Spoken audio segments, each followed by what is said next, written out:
Good morning, everybody.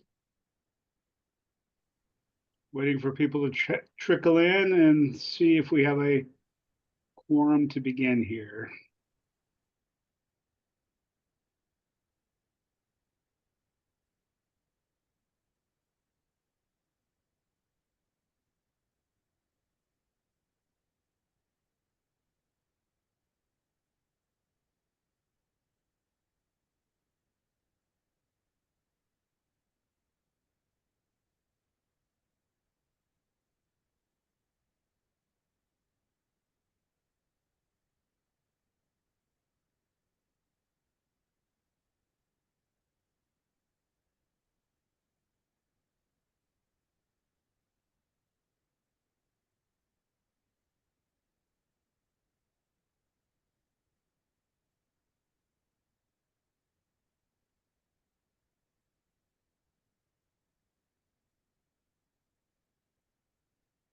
Looks like we do. Annette or Krista or team in the meeting room, can somebody call the, I officially will call the Mechanical Ventilation, Plumbing and Energy Codes Committee meeting to order for our meeting on November 8th. Staff, could somebody in the room do a roll call? I got that. Jay Arnold. Here. Shell Anderson. He indicated he was going to be a little late to the meeting. Yep. Ben O'Mara. Here. Damon Doyle. Here. Justin Borgo. Here. Pete Reiki. Katie Sheehan. Here. And we do have a quorum. Thank you. Is there anybody else that would like to be recognized and introduce themselves? Patrick, go ahead. Yes, thank you. This is Patrick Hanks with the Building Industry Association of Washington. Elizabeth, go ahead. Yeah, this is Elizabeth Torsky with Cascade Natural Gas. Thank you. Rich, go ahead. Great. This is Rich Anderson, Director PMG Technical Resources with the International Code Council. Excellent. Thank you. Anyone else? Okay. Lisa, go ahead. Hi, this is Lisa Rosenow with Evergreen Technology Consulting. We're here to provide any kind of feedback that's needed for the official opinion inquiries submitted by King County. Excellent. Thank you.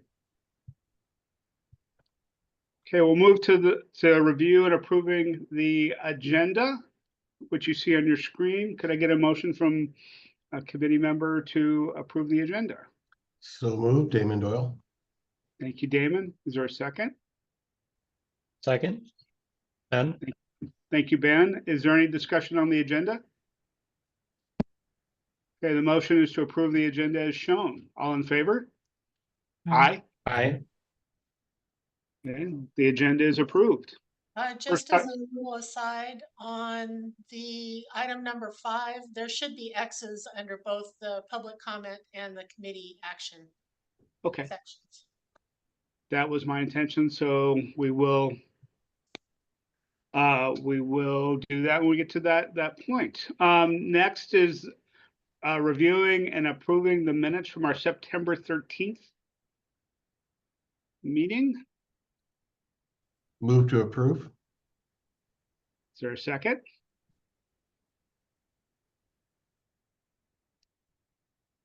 I'll second, Ben. Thanks. It's been moved by Damon Doyle and seconded by Ben O'Mara to approve the meeting minutes. They're shown on the screen and they were in our packet as well. Is there any additions or corrections to the minutes? Seeing none, all in favor of approving the minutes, please signify by saying aye. Aye. Aye. The motion, any opposed? The motion is approved. Let the record show that Pete Reiki has joined us. Just trying to explain. Welcome, Pete. And we'll move to the next business as requests from opinions. There was one from the city of DuPont and a number from King County. Krista, can you bring these up and walk us through these? Thank you.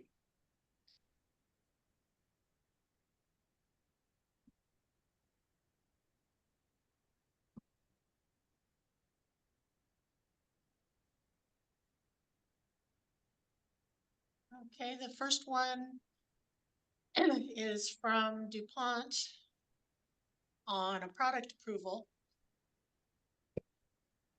Let me expand that out a little bit.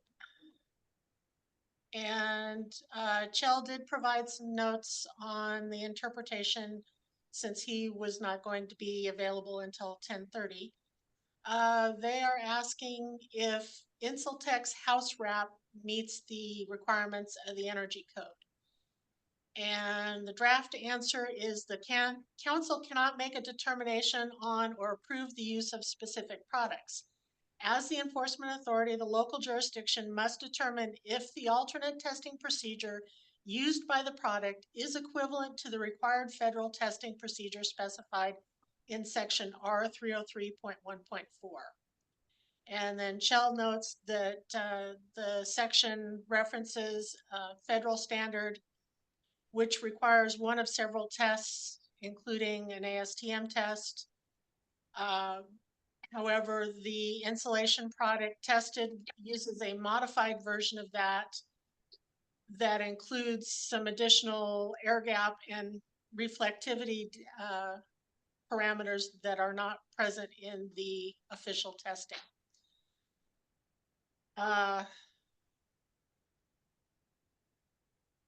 His reading of the CFR Title 16 suggests that those aren't allowed for the R value claims of this kind of product. And then he's also referencing the federal standards themselves. Just as an aside, there's also an ongoing lawsuit from the Department of Energy on this product. So far, Insultex has prevailed, although there is an appeal process still moving forward. There's a number of different rumors regarding the testing procedure and the testing lab used for the product, but those are just rumors. Thank you for that summary. Excuse me, this is Rick Blumenthal. I have a lot of information on Insultex if you're interested in it.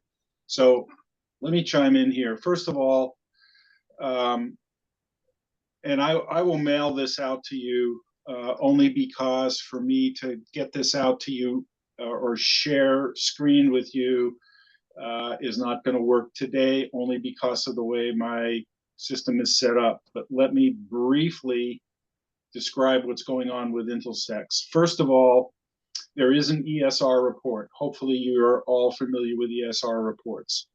And if you're not, briefly speaking, ESR reports are produced independently by the ICC, Evaluation Report Service. And those reports are for new materials that come into the marketplace that have not yet been tested or approved by the ICC. I shouldn't say the word approved because they don't approve these, they just evaluate them, okay? Insultex has not been evaluated by and for thermal resistance. Now, if you take a look at their website, you'll find it's very, let's say, convoluted. There are multiple manufacturers that are representing this. The ESR 1108, that is the number that you can look up, has no rating for thermal resistance for this product, and this product is not listed as its name, Insultex. It's only listed by the different manufacturers, Innovative Design Technologies, ANSI Incorporated, and there's one other one there. And they refer to different materials. But if you look on Insultex website, they refer to ESR 1108. If you look at ESR 1108, it has nothing to do with thermal resistance, and they're advertising right on their product on the house wrap that it has an R value of 6. Okay, I've got all these copies. I will mail them to you so you can read through these. This is a non-rated R value thermal resistance material. It has not been tested for that. It's only been tested for drainage, air permeability, moisture, either transfer resistance and drainage. That's all it's been tested for. It has never been tested for R value. So they are false advertising by calling it an R6 and calling out the testing as 1108 when it's never been tested for that. The other tests that they have done, the ASTM tests, are again for the same things. There's no ASTM test. They tested E84. They never tested E96 for permeability. E84 is for smoke and fire. They tested drainage. I think it's 1123 and a whole bunch of other stuff. No thermal resistance testing whatsoever. So because we don't know that, I don't know that it can be used in Washington State. Also, if you take a look at the ESR, it says what codes they apply to. Washington State is not included in those codes. The international codes are included, period, end of story. So this material is, as far as I'm concerned, I just so you know that my background, I spent 8 years as the,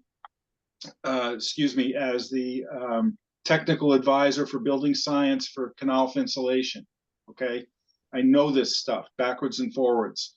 What I don't know, I can do research on it. So I've done some research on this. Again, I will copy and send this to you, but I don't think that this makes any sense to be used at all, commercial, residential, or what have you, as an R value product on the exterior. Now, also, just to reiterate, and I don't want to belabor this, I did speak with the so-called, and I say that, critically, the so-called scientist who told me that they use a proprietary propane to fill the cells with, which is in contrast to what they say on their website. They say it's filled with air.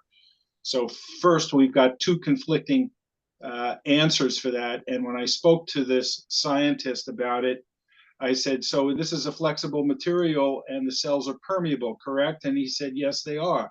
And I said, so if they're permeable, how could they be vacuums? And he says, well, the propane gets dissipated over time and air takes its place.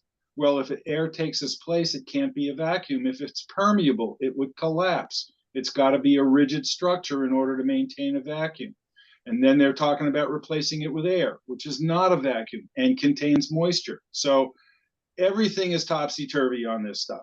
Nothing makes sense, and it's very convoluted. If you take a look at stuff, you can't even track who's making it. So that's my 2 cents worth. Greg, thank you for that information. Since you weren't part of the original introductions, can you introduce yourself for the record? Yeah, I work for Washington State University in the energy program. I'm one of the, there are two of us program coordinators, myself and Jonathan Jones. And so that's what I'm doing presently. Prior to that, I was with an architectural firm for 3 years doing water barriers, air barriers for commercial applications, and I can keep going on, but you get the gist. Thank you. Yep, I do. Yep, you're welcome. Thank you. Hey, Jay, can I comment? Okay, please, David, go ahead. I updated my program this morning and now I've lost the ability to raise hands, but I can give you a heart apparently. But I tripped into somehow appearing to endorse this product back in May. I was hit from several builders and then finally from BIW, who builders were reaching out to saying, hey, does this product fit the bill? So I looked at it. I had done prior research into vacuum insulated panels. At one point, Dow was getting reports of vacuum insulated panels that were achieving as much as R50 per inch. And my cursory look at the product and the testing procedure, I thought, if this is truly a vacuum insulated panel, they could potentially get an R value of 6 in that thickness of the material. And I made the mistake of sending out an email to that effect both to BIW and some of the other people that were in the thread. The company then took my email, made it part of their marketing literature, and attached my LinkedIn profile and said, look, the chair of the State Building Code Council says our product's great, which I didn't do. So that was the first time I realized I have to be very careful what I say in this particular position. Further looking at the product, and especially their modified testing procedure, which included a 3/4 inch air gap, which you typically would not do with a house wrap or WRB, made me realize that the product is I don't think it does what it says they are claiming. Furthermore, I sent them out a letter saying, please cease and desist using my name or emails or LinkedIn profile, anything to do with your product. So if I inadvertently gave them a nudge in the marketplace, that was not my intent. And I tend to agree with Rick that it probably does not perform as they claim.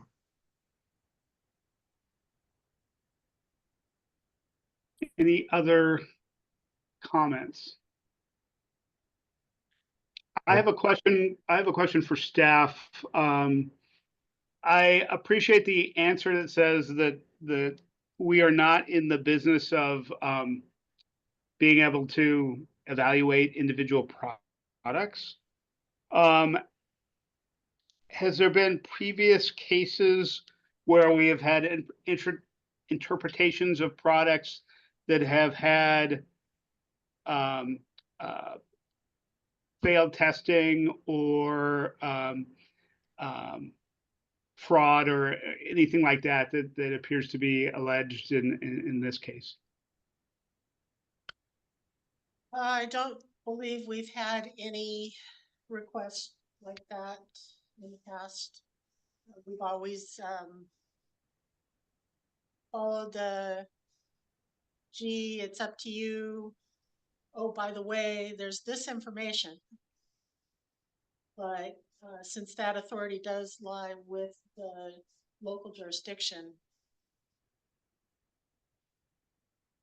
it's hard to actually say no when, you know, it's their determination to make whether a product will work in a specific application. This is Rick Blumenthal again. It seems to me that if it's going to be left up to each jurisdiction singly, then each jurisdiction should have the information available to them readily. Again, I've put together something that I think will help, but I'll send it out to the committee and everybody can take a look at it and decide whether that's something useful that could be sent out to the jurisdictions or made available on the website or in the questions and answers or however that works. But if they don't have the information, they're not going to be able to make a correct decision. Damon, go ahead. We have Rick, I heard you mention that ICC indicated approval of this product. Was that correct? Negative. They have an approval of this product with the exception of thermal resistance. There is no, if you take a look at ESR, you can look it up right now on your computers. You can look it up, ESR 1108, and it's printed on all of Insultech's materials. It's all printed on the outside, just like Tyvek and everybody else has their brand names printed on it. And they also say ESR, it's printed right on there, ESR 1108, and it's printed on there R6. So ESR 1108 does not speak to, it is clearly not evaluated by thermal resistance. Okay, it is not. It's listed right on there. It's only evaluated for smoke and fire. It's only evaluated for air permeance. It's only evaluated for drainage, and it's only evaluated for conductive flash resistance for fire, conductive. That's all. That's the only thing that it's been evaluated for, even though Insultex is printing this on their material. And also, you can't find the name Insultex anywhere in 1108, even though they're referring to it. They only refer to these different manufacturers. If you go to the manufacturer's site like Alta, you can't even find Insultex material there. If you go to Innovative Designs Incorporated, you're going to find clothing. Okay, it's very convoluted. It's a material that they're trying to pass.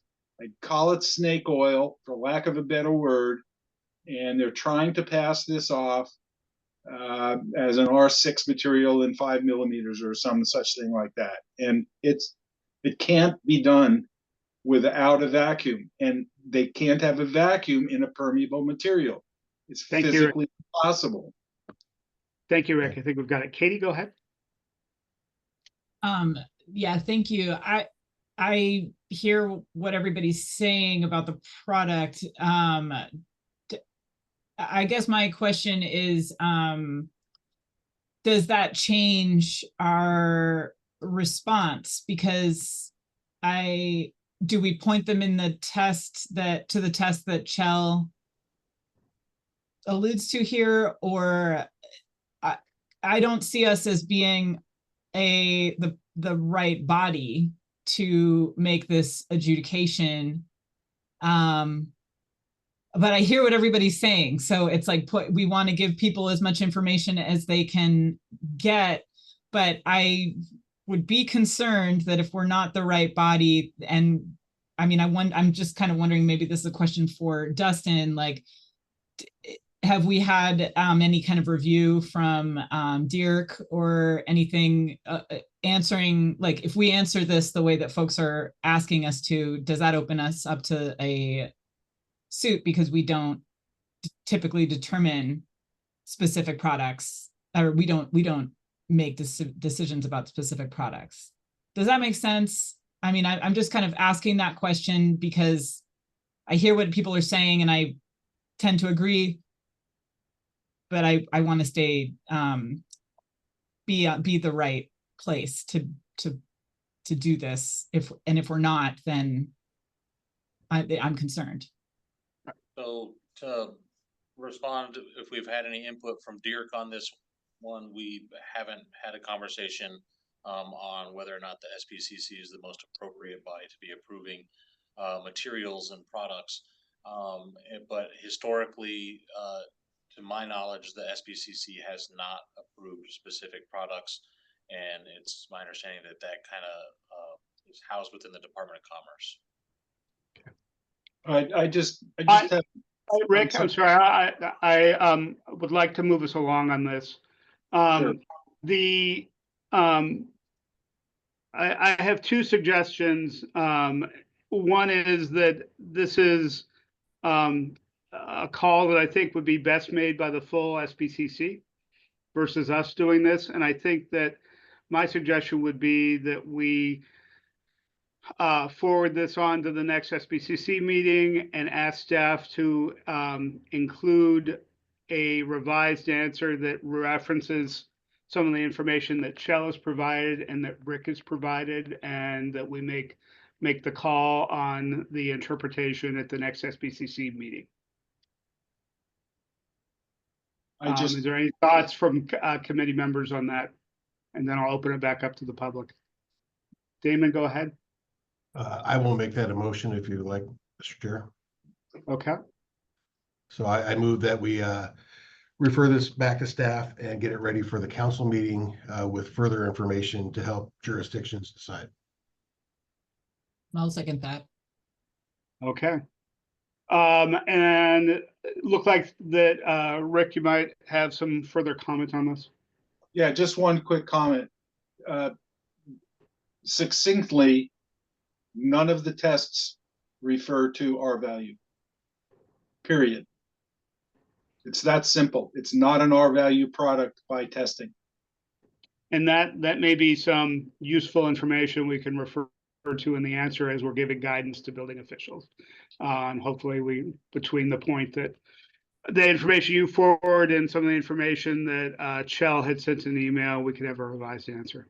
So the motion before the committee is to forward this on to the SBCC, asking staff to provide some revisions, given the information during the discussion today.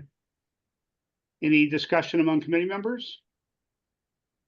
Okay, and Justin, are you raising your hand or are you clapping? I know the new Zoom, you've got Yeah, this that's all I got on this one, and it's, yeah, Okay, a bit weird. and if you're, My question would be, do we want to get some input from Derek on this before the council weighs in on it?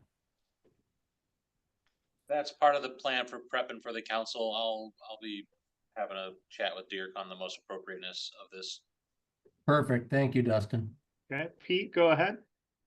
Yeah, I would comment that if you upgraded like I did, if you do heart, you do find the hand underneath the heart somewhere. So so I had to do the same thing. But anyhow, it certainly seems, according to Rick's comments, that the manufacturers are being disingenuous at best, and that our answer needs to reference the appropriate testing criteria for R value, and that we have not been able to find evidence that those tests have been done properly, or something to that effect. So just to add my comments on the motion. So Okay, thank very you. good. Okay, any further discussion on the motion? All in favor signify by saying aye. Aye. Aye. Aye. Any Aye. opposed? The motion is approved, and we'll discuss this further at the next council meeting. Next, we have a number of interpretation requests from King County.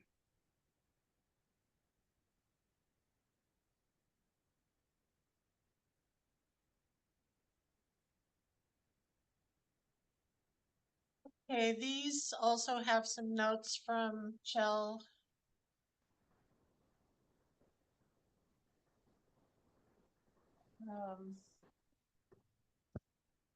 As we go through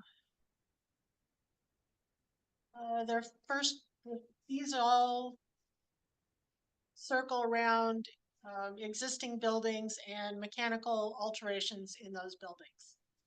First question is, for a mechanical alteration in an existing building, is a mechanical heating appliance added per section C503.4.6, a new heating appliance incorporated into an existing system for the purposes of increasing total heating capacity to serve an existing thermal zone? The proposed answer is yes. This includes duct heaters, air terminals with electric heating coils, and standalone heating appliances such as unit heaters that are added to increase total heating capacity serving an existing thermal zone. Okay. Question 2. Yeah, please go ahead. I think all of these are related. So we'll go through your presentation and then we can talk about all four. For a mechanical alteration in an existing building, is new mechanical system and equipment per section C503.4.1 a new system that is independent of existing to remain mechanical systems and serves a new or reconfigured existing thermal zone? Proposed answer is yes. A new mechanical system includes heating and or cooling appliances, distribution system components, and zone level controls. This includes new standalone heating appliances that do not require distribution system components, connection to an existing whole building DDC system and or energy metering system does not change this definition.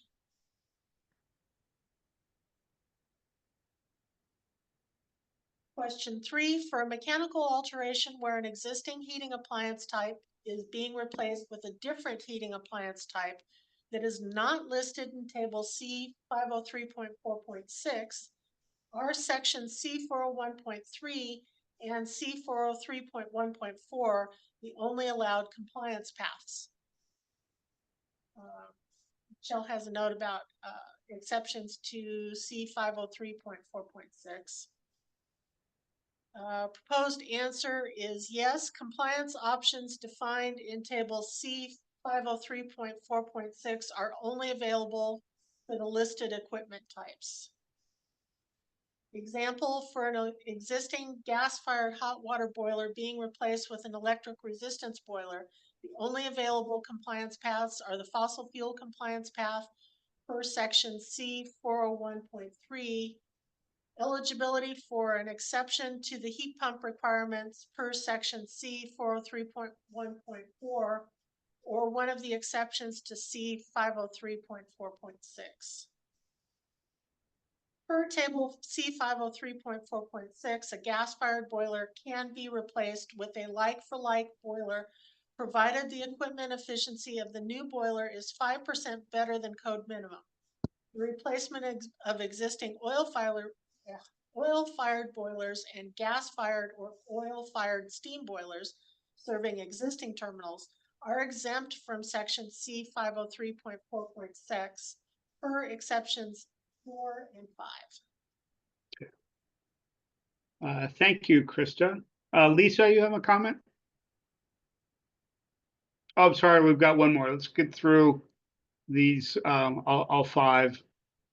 And then we'll open it up for discussion. Go ahead.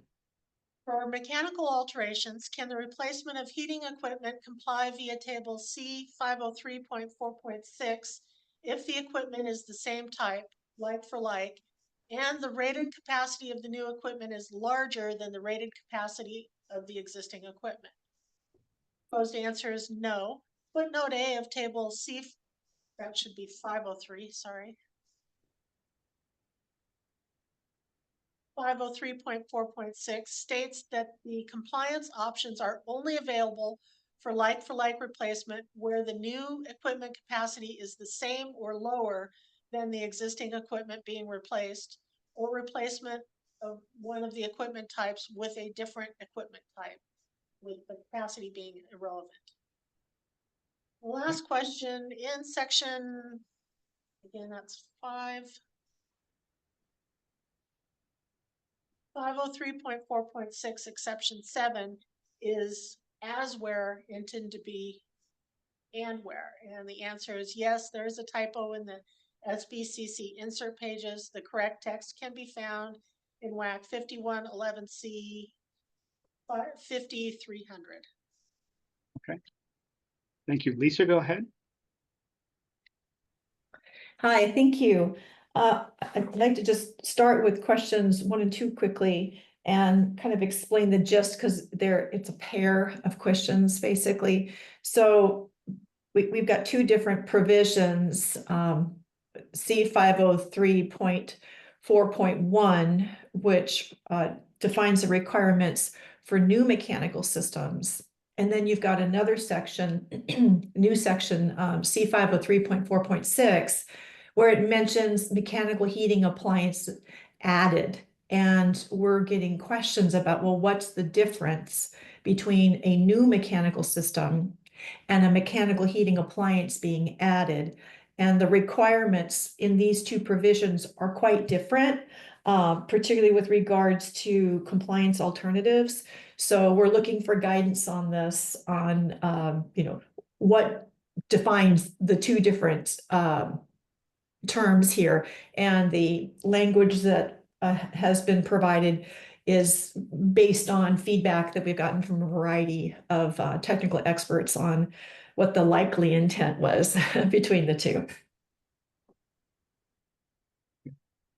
Thank you. Are there any questions or comments from committee members?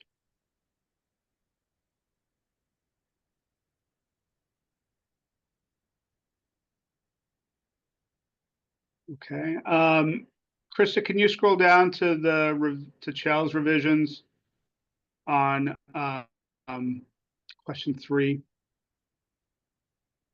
Let the record show that Chel has joined us. Sorry, I'm late. Glad to have your input via email when you couldn't attend the first half hour. It's been helpful. Not seeing any discussion. I'm wondering if there's interest in the committee in accepting this interpretation with Chel's addition to the answer for number 3.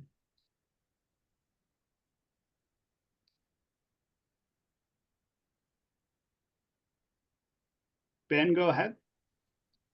Yeah, I would agree with that, and I think the answers proposed make sense. And I guess I would maybe pose the question to Lisa, being one of the proponents of the opinion request, if the proposed answers help clarify the kind of intent and application of these sections. Yeah, I'll go ahead and chime in. Yes, I mean, that was why we put all these together, and you know, these proposed answers are very similar to what the technical team that we put together came up with for this. So yes, the point of all of this is to help with tech support, to provide better guidance for folks that reach out with questions about it.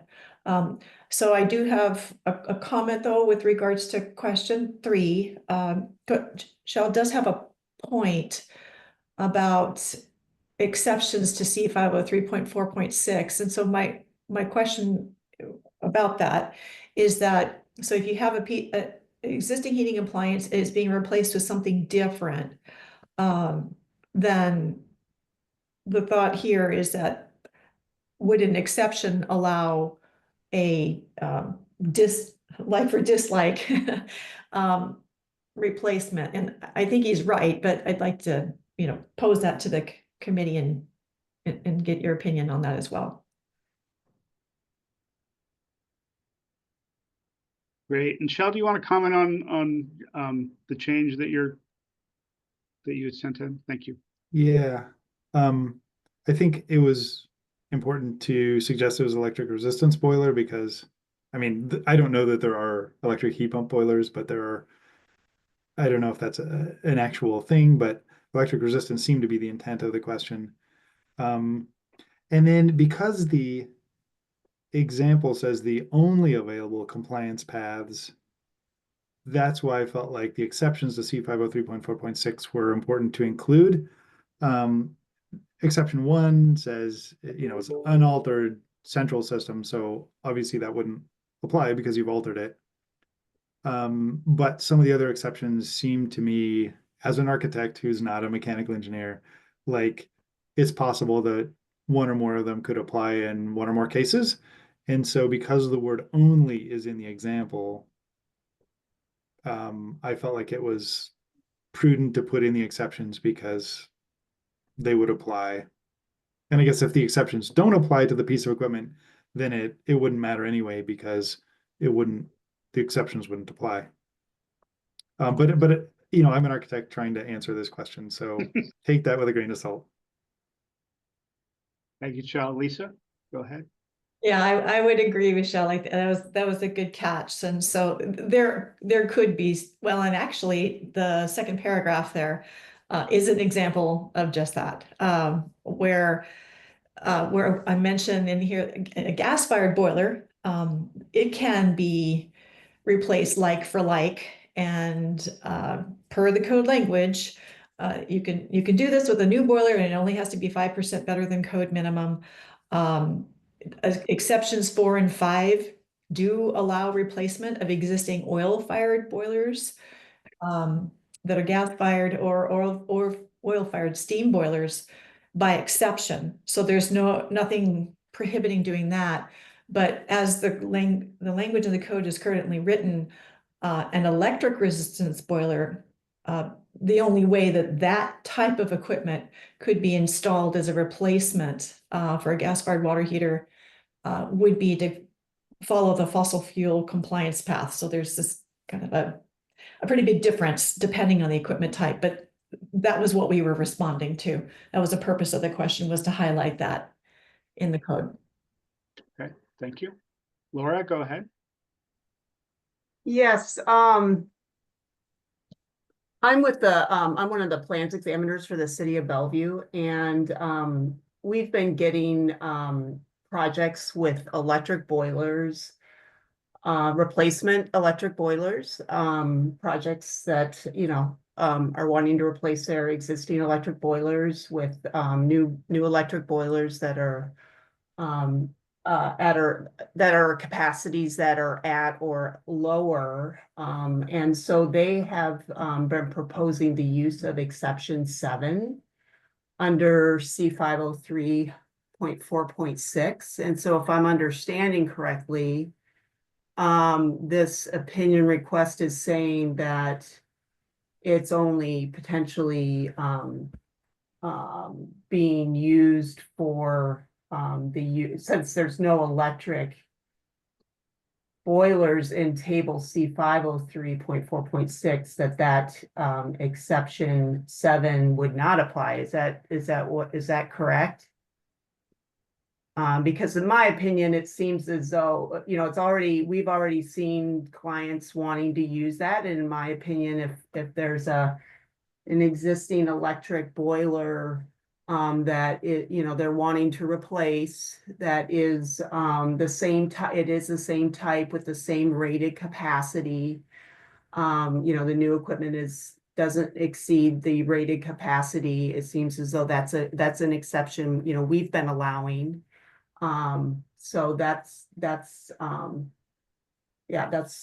my comment there. And then the second thing I want to point out is we also did have a project with a old gas-fired boiler that the building owner was interested in replacing the gas-fired with a electric boiler that just trying to decarbonize and and in that particular project, they actually went through an energy study to propose, they're in the spirit of the energy code, a savings of the fact that they are replacing an old gas boiler with an electric, and there is some potential energy savings with the fact that they could have replaced an existing gas boiler with a new gas boiler that's more efficient. But going to an electric, there is some savings there since there's no products of combustion, losses there. So that's something that's being looked at as more along the lines of an AMMR, since that's not currently being, there's not an exception in the 2021 energy code there. So anyway, I just wanted to chime in with those two items. Okay, thank you. Lisa, go ahead. Thank you, Laura, for bringing that up. I mean, sipping through the tea leaves here, you made very good points in that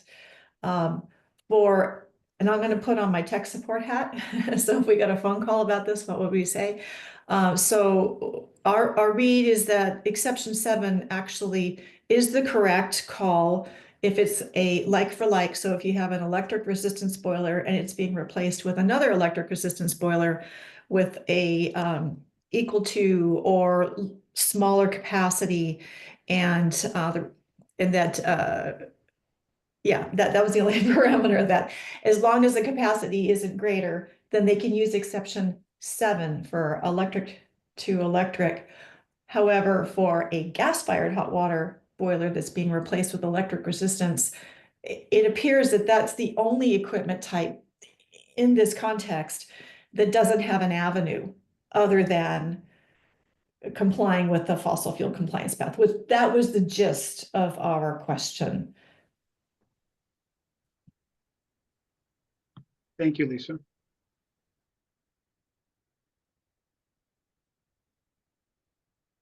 Shall go ahead. Yeah, to the point of the opinion in front of us, my comment about what about exceptions to C503.4.6 in the question, I think would not be good to be part of the question. But since the question is asking about the only allowed compliance paths, I felt like we needed to modify the question. Because if the answer is yes, then we're saying that you couldn't. We could be, yeah, or the exceptions. Yeah, I think that's good. Yep. Then that would seem to meet the intent. So and then this would be, I think, a reasonable opinion to issue. You want to make that a motion, Joe? I wanted to see if anybody had further thoughts on what Laura was talking about or Lisa was talking about. But then I would be happy to make a motion. Okay. All right, I'll make a motion. I don't see any hands up. I'll make a motion to accept, and sorry, I got here late. Are we going question and answer by question and answer, 1, 2, and 3, or are we doing the whole thing? We did the presentation, the whole thing, so I'd accept the motion on the whole thing. There were some scrivener's errors in questions 4 and 5, but there were no other substantive changes discussed. I'll let somebody else make a motion who was in the room the whole time.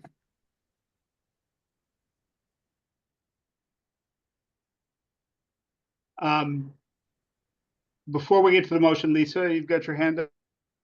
Please go ahead. Yeah, I do have some additional comments for the remaining questions. So I'm not intending to disrupt the motion, of course. Please. That's why I'm holding off on the motion to make sure we get through this. Okay, great. So I just wanted to quick comment on question 5.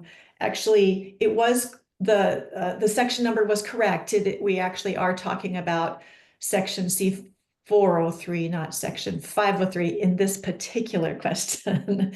So just wanted to make sure that is stated correctly. Sorry about that. Yeah, no, it's all good. Yeah, it just appears to be, and you picked it up, right? So it's all good. So thank you. I didn't observe that. And then I believe in, so the purpose of question 4 is as answered, and I mean, we're reading the language. So we're saying, well, this is what it says. But just to bring it to the attention of the MVPE committee that if this is the case, that footnote can only be used for like replacement where the new equipment capacity is the same or lower than the existing equipment being replaced. That is that's basically identical language to exception 7 of C 503.4.6, which basically exempts the equipment altogether. So we have basically the same outcome in 2 different places, which is causing confusion. Probably a code change proposal or something, but that was our observation. We've had folks say, well, why would I take footnote A when I can just do 7, exception 7? And our answer right now is, yeah, they kind of say the same thing. So that was why we were bringing it up.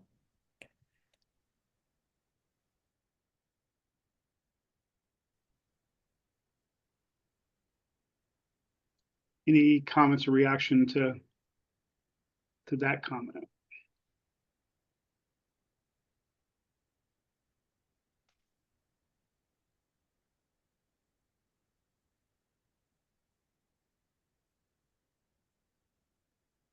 Well, I think, Lisa, your point is well taken, and perhaps Chuck can take that forward for future revisions. Perhaps the best way to deal with that issue is the next update versus an interpretation. Yeah, when we read the language, it's like, well, this, our understanding is that this is like the intent of the language is written today. Okay. Before we have a motion, I have a question for staff. With the question 5 clarification that it's on C403 4.6, is the WAC reference also correct? The WAC reference would not be correct. I'd have to double check, and it's not gonna be as easy as 40300. It'll have more numbers. Okay. Krista, I am sorry. I just spotted this again. Obviously, you had a big pile. It was correct. You are correct. It is 503. That was my mistake. I am so sorry. Okay,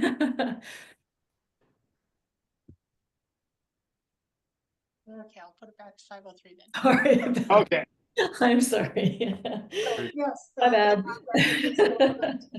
My bad. Ben, go ahead.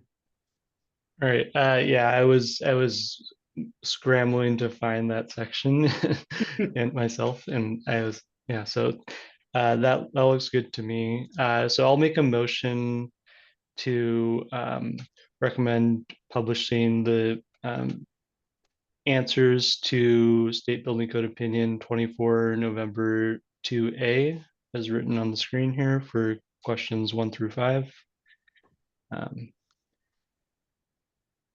Thank you. Is there a second?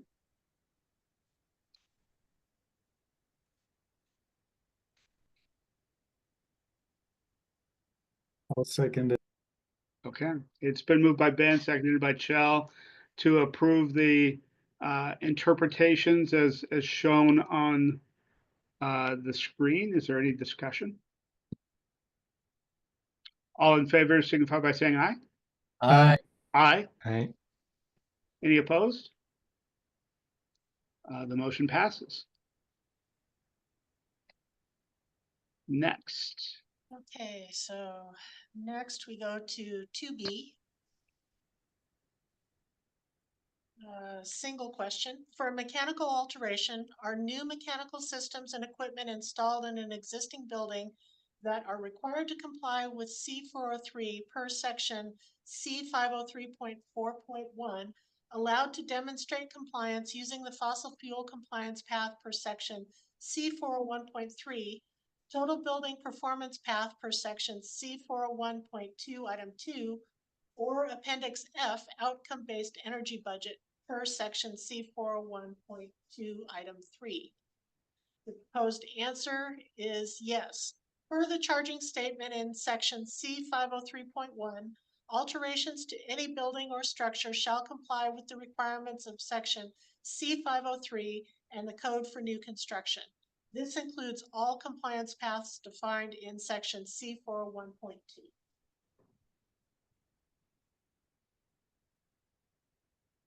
Thank you. Is there any questions or discussion?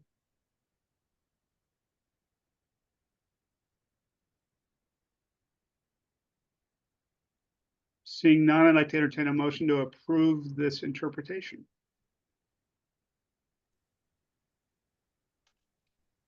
So moved. It's done. Second, Chell. It's been moved by Ben, seconded by Chell to approve this interpretation. Any discussion? All in favor signify by saying aye. Aye. Aye. Aye. Any opposed? The motion is approved.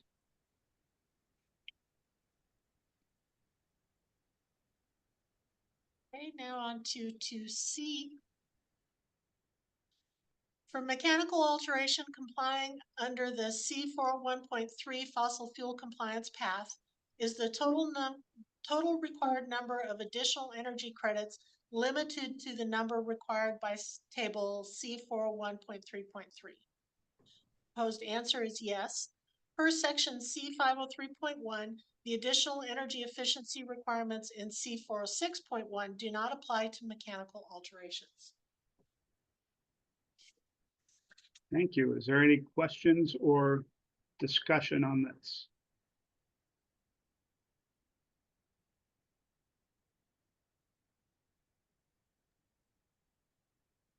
I think it's pretty clear. I'll make a motion to accept this opinion. Thank you, Chell. Again, Justin. Okay. It's been moved by Chell, seconded by Justin to accept this opinion. Any discussion? All in favor signify by saying aye. Aye. Aye. Aye. Aye. Any opposed? The motion is approved. Thank you. The next group was a late posting that came in while I was on vacation or right before I came back from vacation and about a week before the meeting, so it didn't get a lot of notice. So it's up to the committee if they want to go through all, I think there's 17, 12 total interpretations here.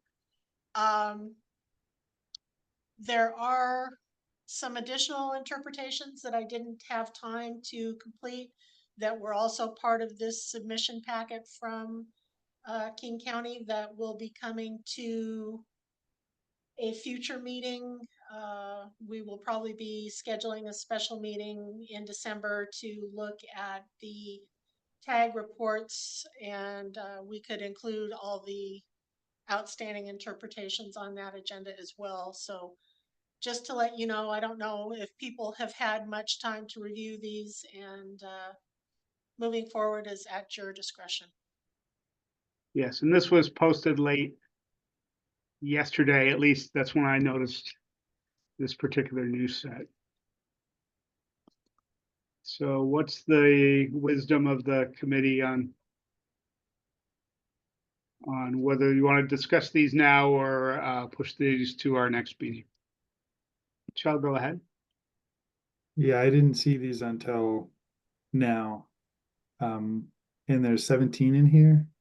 That seems like, unfortunately, I don't know that we could successfully and get through these and have competent answers to them. I'm sure Krista did a great job with answers, but having not seen them, I don't know that I can think on the fly through 17 answers that will affect, all buildings in Washington. So I'm hesitant to do anything on these today, but defer to. Ben, go ahead. Thanks. Yeah, I guess I don't know if any of the proponents are on the call today, but I would agree with Chell. Probably the scope and complexity of some of these definitely warrant a little bit more careful review. However, I think it would be valuable to provide some discussion on the intent, and if there's any other clarifying information that we can review today, that would be good. Thanks. Okay. Lisa, go ahead. Hi, thank you. We put together a working group of technical experts to craft all these questions. We turned this list of questions in on October 28th.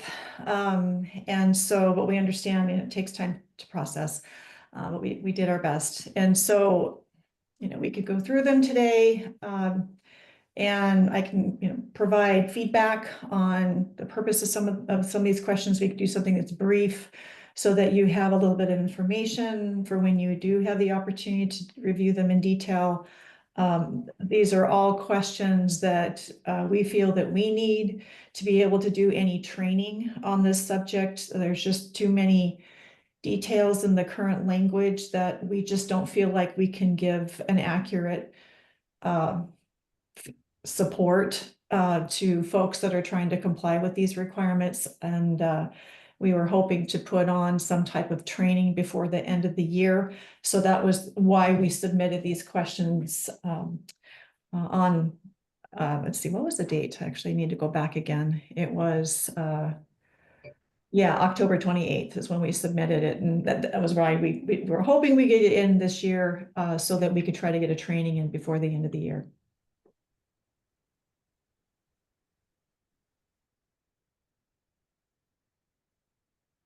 Shall go ahead. Yeah, I guess, why don't we spend half an hour or 45 minutes going through these? And it may be that they're simple enough to go through, or maybe, to Ben's comment, that we have some additional questions about these. And then we could take them up at the Building Code Council meeting in a week from now and possibly have the opinions out to Lisa and the others that are looking to answers from the council. I like that idea. Let's proceed, and then at least we can get some, even with our committee not taking action, we can see if there's further information we need. And the council always has the option of referring back to us if they would not want to take action or we don't have time on the agenda, Dustin, for our next meeting. So maybe we could get a brief discussion of each. If you wanted to walk through, Krista, thank you. Okay, for the first group, these are all on C404.2.1. First question: for a building or project area where all proposed surface water heating systems, equipment, and other sources of heat energy that are provided to satisfy the peak service hot water demand comply with exceptions to section C404.2.1, is the project also exempt from the requirements in all subsections to C404.2.1? This includes C404.2.1 primary heat pump sizing. I think there's supposed to be another point in there. 404.2.1.1 primary heat pump sizing, C404.2.1.2 primary hot water storage sizing, C404.2.1.3 system design, 404.2.1.3.1 mixing valve, 2.1.4 supplemental water heating, 2.1.5 system fault detection. Proposed answer is yes, following standard code language protocol. If a project qualifies for an exception to a provision, then all subsections to that provision do not apply to the project as well. Second question: if only a portion. Excuse me, Krista. Ben's got his hand up. Go ahead. Yeah, sorry. And I know that I think previously we were kind of going through the whole batch, but I think it might be good to pause for a second. I would agree here. I think when we get to question and answer 3, I think like the answers are taking a bit of a different stance. So we might want to qualify the answer here as well, but we can look at that once we get to question 3. Thanks. Okay.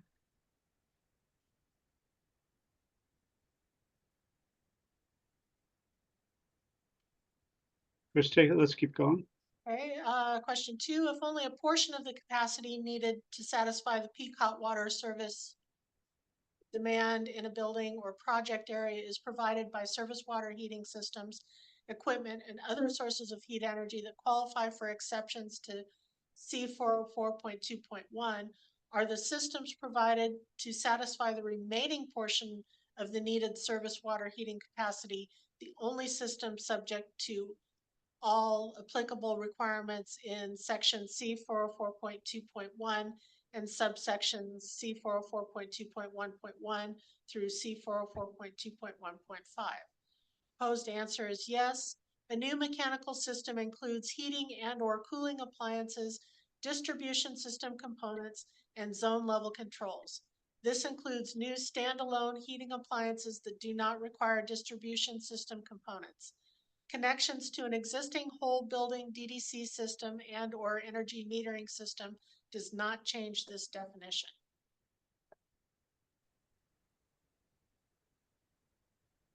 Can we go back to that answer? I think that is that the intended answer for this question. Seems like it might have been taken from a different questioner.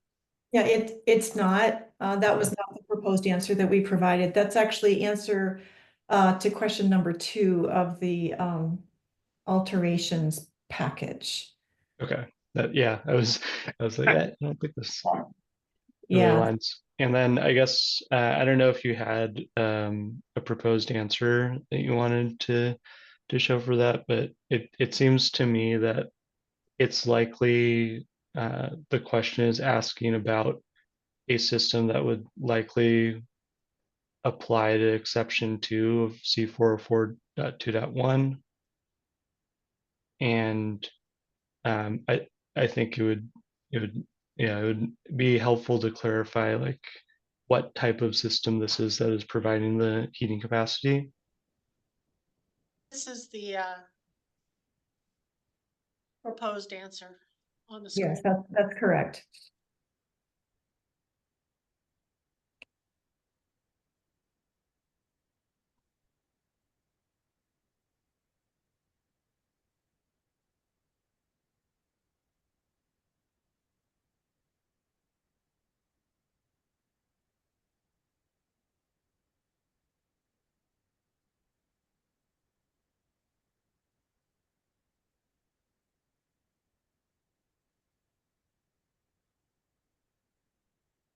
Okay.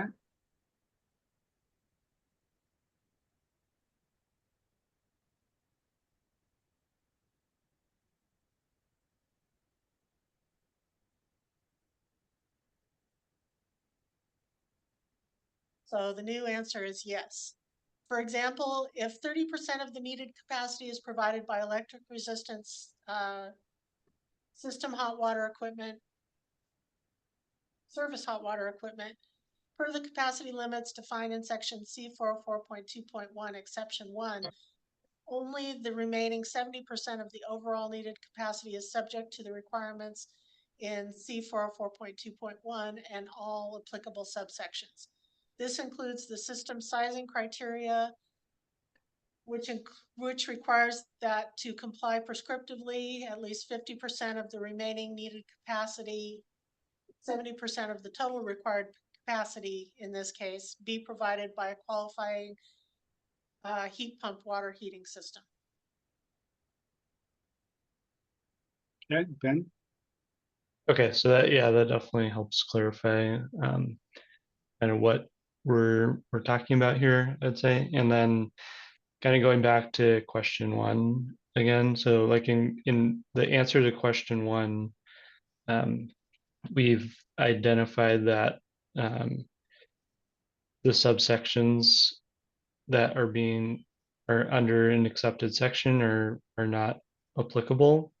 However, in this answer, we are indicating that those subsections are applicable.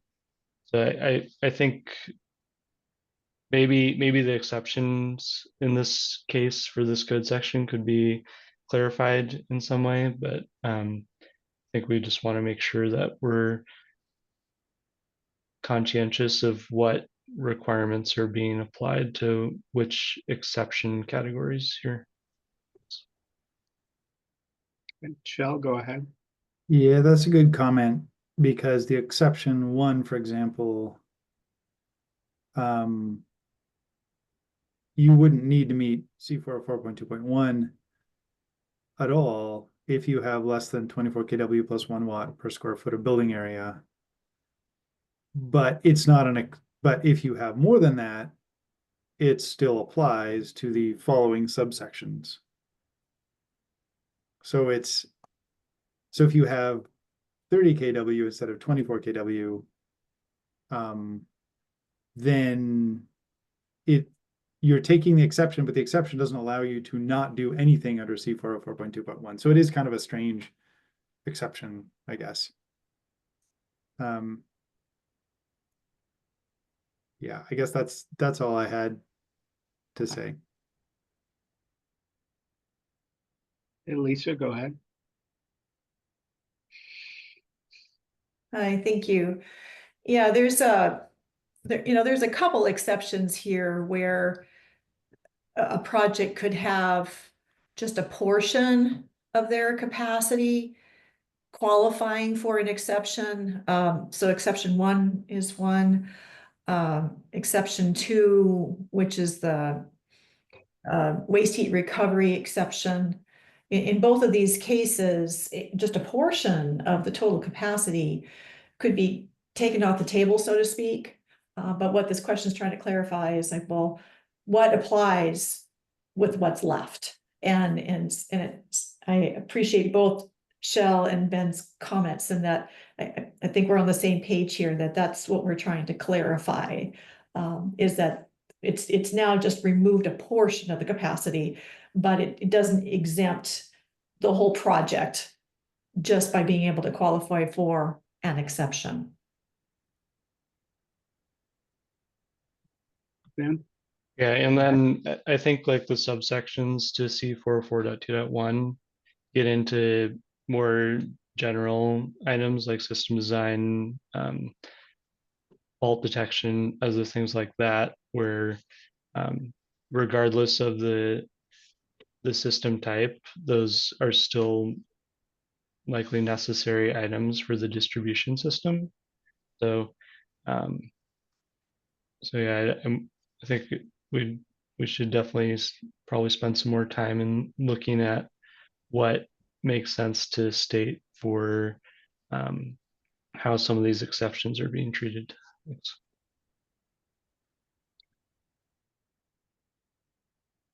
Thank you, Chell. I think to Ben's point about answer one, if we added a note to the answer that's saying, note that some exceptions to C404.2.1 apply only to a portion of a project, it might be clearer.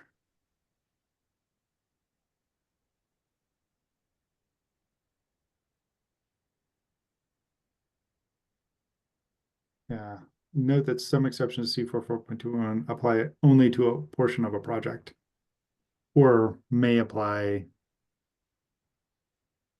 only to a portion of a project, or something like that.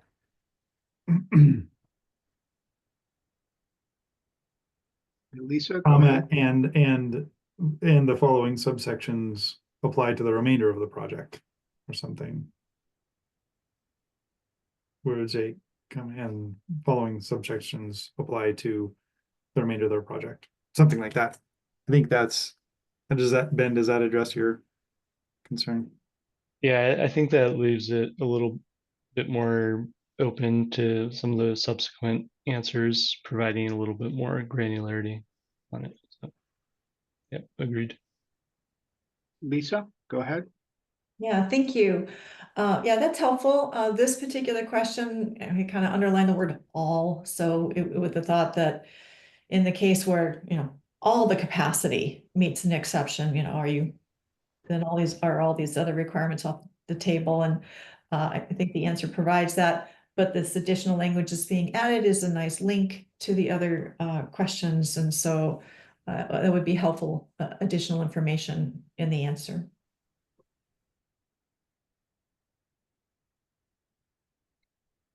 Okay, Christelle, I think we can keep going. Okay.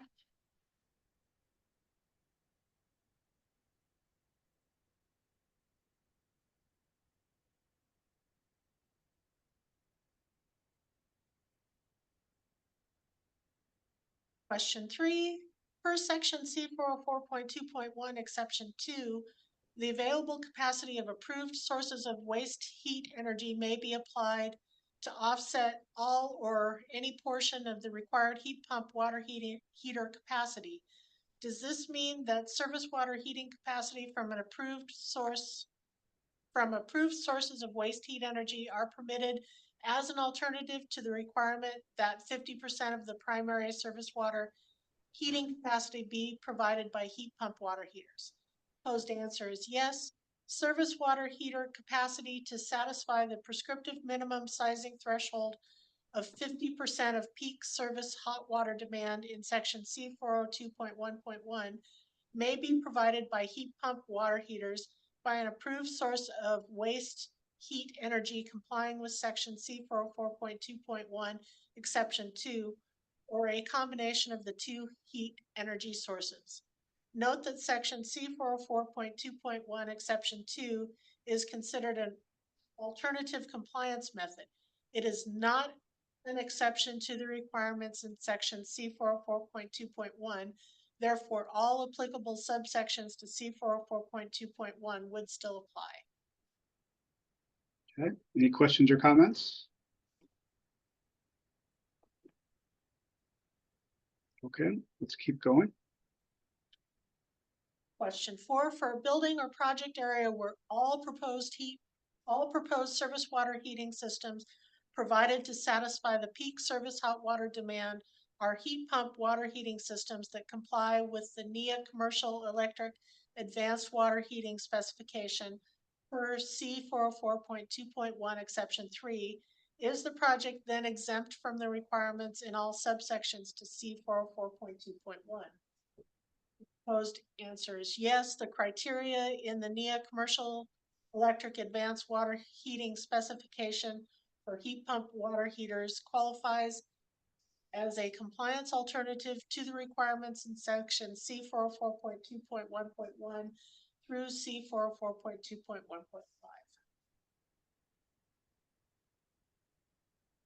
Okay, questions or comments? Chell, go ahead. Yeah, so 404.2.1 exception 3. I think the answer could be clearer that if all proposed surface water heating meets the exception, then none of the subsections apply.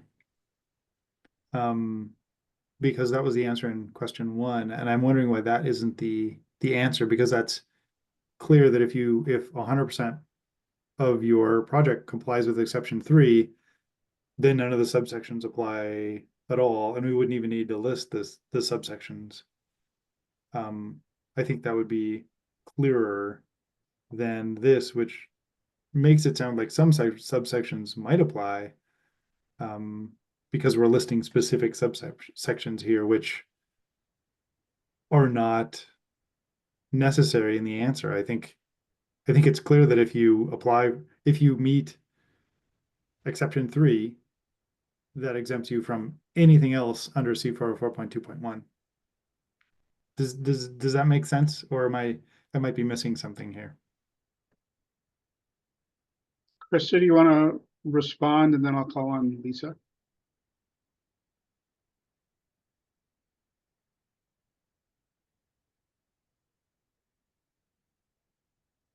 So is that what you're getting to, Chell?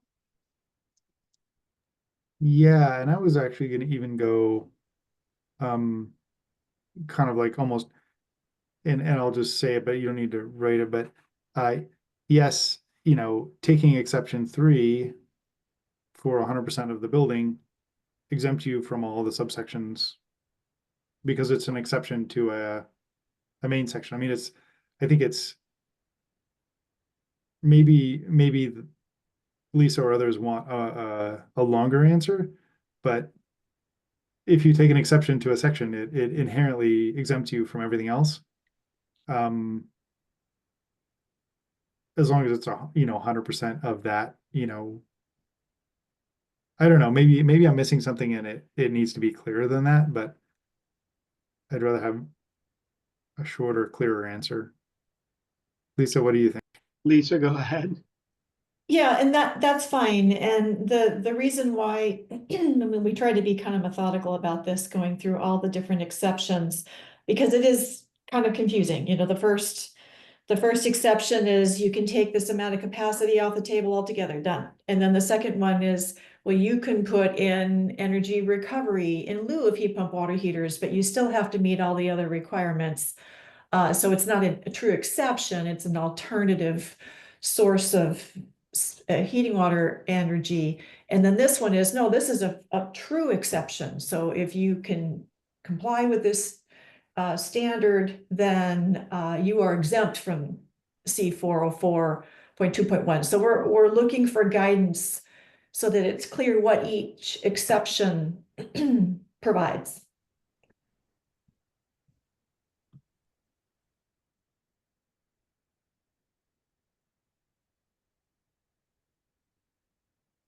Okay, any further comments, given the changes that Chris is showing on the screen to address Chell and Lisa's feedback?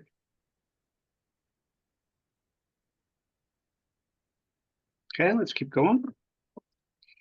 Question 5, for projects complying with section C 404.2.1 exception 3 for the NEA commercial electric advanced water heating specification, do the proposed heat pump water heaters have to be a product included on the qualified products list?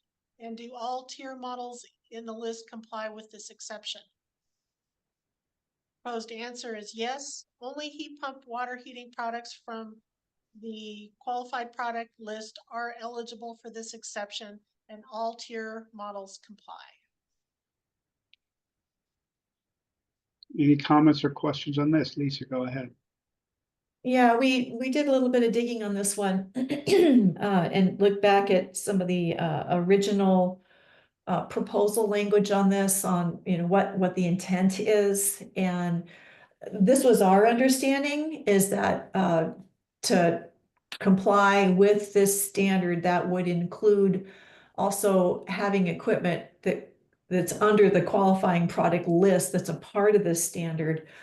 We didn't see anything in the proposed language that indicated that it had to meet. There's 3 different tier models in this list, and we didn't see any language that said it had to comply with tier 1, 2, or 3. And so we're just looking for clarification that that was indeed the intent. Okay.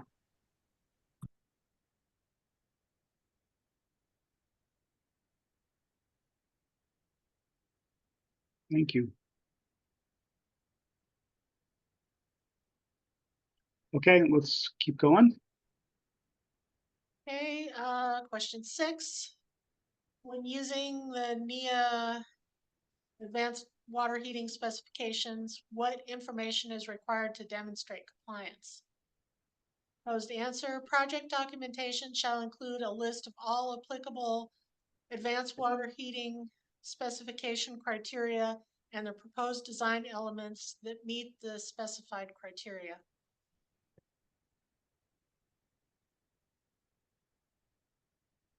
Lisa, go ahead. Yes, the purpose for this particular question, we have actually received this question from several jurisdictions who rightfully so have said, well, how do we know? If somebody says, well, I'm complying with the advanced water heating specification, well, how does the jurisdiction determine that is truly the case? This is not code language, perhaps, but more just in general, when a requirement in the code points to another standard, what is the responsibility of the designer or contractor to what they have to provide to the jurisdiction, so that the jurisdiction can actually verify that they're meeting the intent of that outside requirement.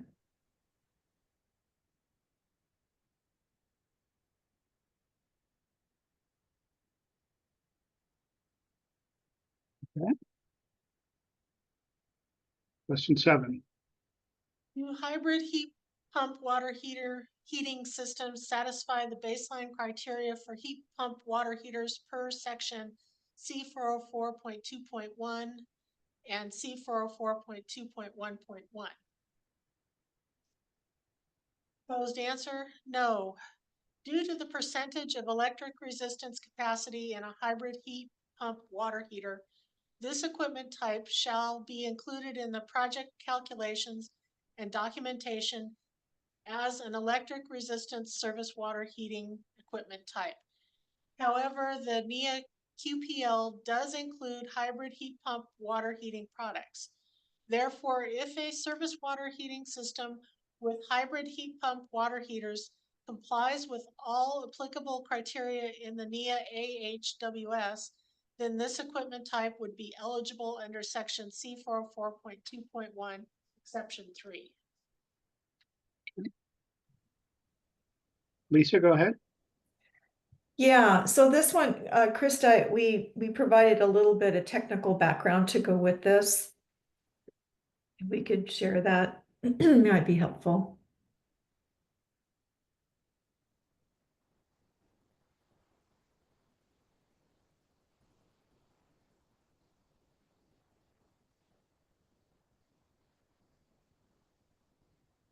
Here, the language here at the top.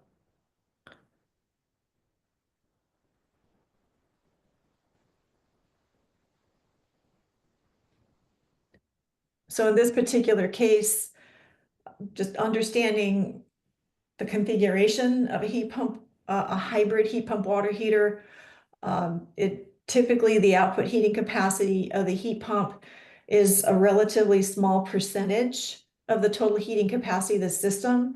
So, looking at products available, it's around 20%. And then the rest of the capacity would actually come from electric resistance. So based on our understanding of the intent of this provision, it seems that a hybrid heat pump water heater would not meet the intent of a heat pump water heater, because really most of it is electric resistance.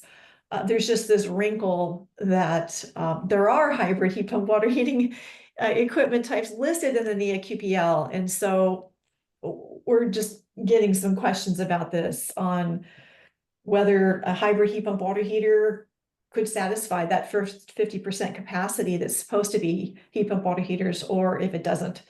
So that was the purpose of our posing the question and our proposed answer, but we are actually a little confused about the second half, which is, well, if it's in the NEA QPL, does it then qualify for the exception 3? So it would be okay.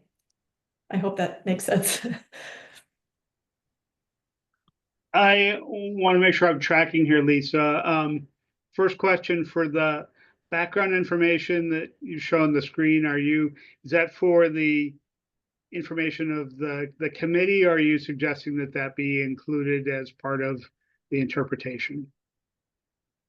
It would be helpful if this additional language here is included in the question, I guess. It's kind of a lead up, so that it's clear why the question's being posed.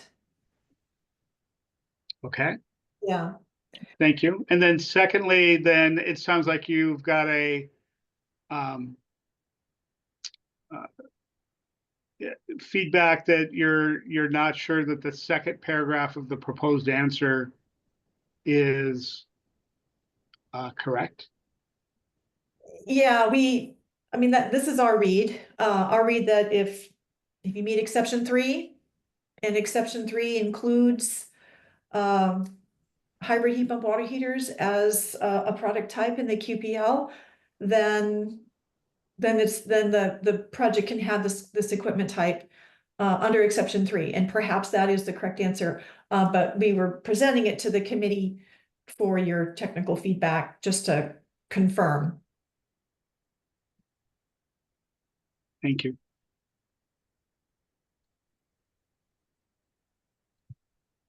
Shell, go ahead. Yeah, I'm tracking this against the question and answer for question 5, where we also address the qualified products list, and trying to make sure that the answers work with each other. Reading question 5 and answer 5, it sounds like if it's on the qualified product list, it meets exception 3 inherently, and the answer for 7 suggests that if it's on the qualified product list, it may not meet the heat pump water heater requirement. Can you help me understand that a bit, Lisa, or somebody else?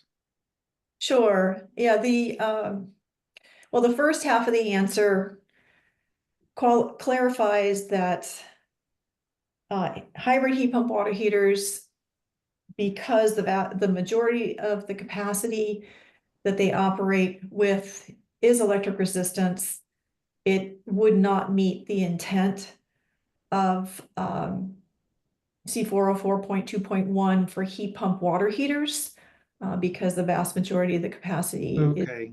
yeah. But the second half, that part, when I say however, the QPL does include hybrid heat pump water heating products. Therefore, if the equipment complies with all the requirements of the NEA standard, then it would be eligible, because it's not just the equipment type, it's also all the remaining specifications. And we've just had some questions about this on, well, can I have hybrid heat pump water heating equipment or not? And it appears that it would be allowed as long as that equipment is included as part of a design that meets the full NEA standard, including the QPL. Okay, so the whole system then. Yes. And I think that's okay, that's clear, is there then a certification that goes along with that, or is it just meeting the standards or the criteria? Going back to question 5, which is, or maybe it was 4, where it's like, well, what documentation? Yeah, 5 and 6 actually is, what kind of documentation is required? Well, if someone is going to meet the NIA standard per question 6, they would have to list all the applicable requirements in that particular standard that for their project, and then show how they're meeting all that criteria, with one being that it be a product type that's listed in the QPL. And in this case, it could be, based on our understanding, a hybrid heat pump water heater, because there are heat pump water heating or hybrid heat pump water heating products that are included in that list. Okay, thank you. That helps a lot. I think the thing that I'm learning here that I think maybe would be good to make abundantly clear is that hybrid heat pump water heaters are not inherently heat pump water heaters per the code. Is that a true statement? Okay. Yes. So maybe somewhere in the answer, it should just say hybrid heat pump. I think answer 7 says no, due to percentage of electric resistance capacity in a hybrid heat pump water heater. This equipment type may not qualify as a heat pump water heater, or something, just so it's really clear. May not qualify under the code as a heat pump water heater for C402, sorry, C404.2.1 and C404.2.11. And by saying may, it leaves open the however statement.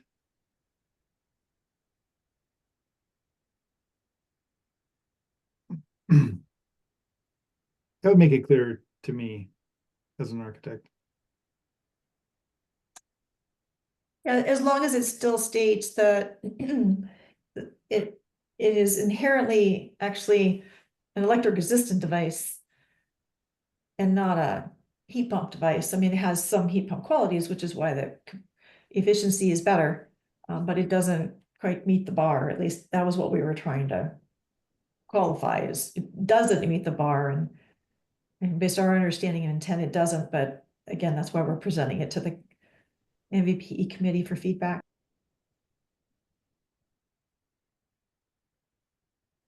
Okay, thank you. Thank you for that on the additional language. I think that helps. We're missing a 4. Oh, yeah.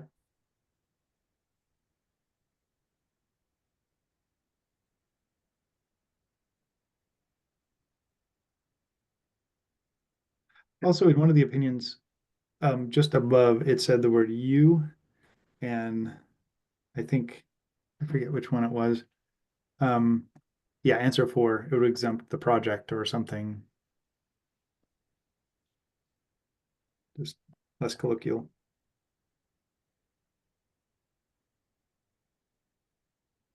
Okay. Lisa, go ahead.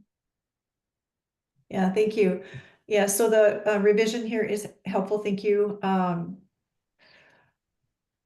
Yeah, this equipment shall be included in the project calculations and documentation of electric resistance service water heating equipment type. I think that that extra sentence, it muddies it a little bit. However, I think including that second sentence, and it makes it clear, like this is how the MVP committee is interpreting this equipment type relative to the intent of the heat pump water heating requirement. So I think that that addition connects the NIA QPL list element of the answer. So it's helpful.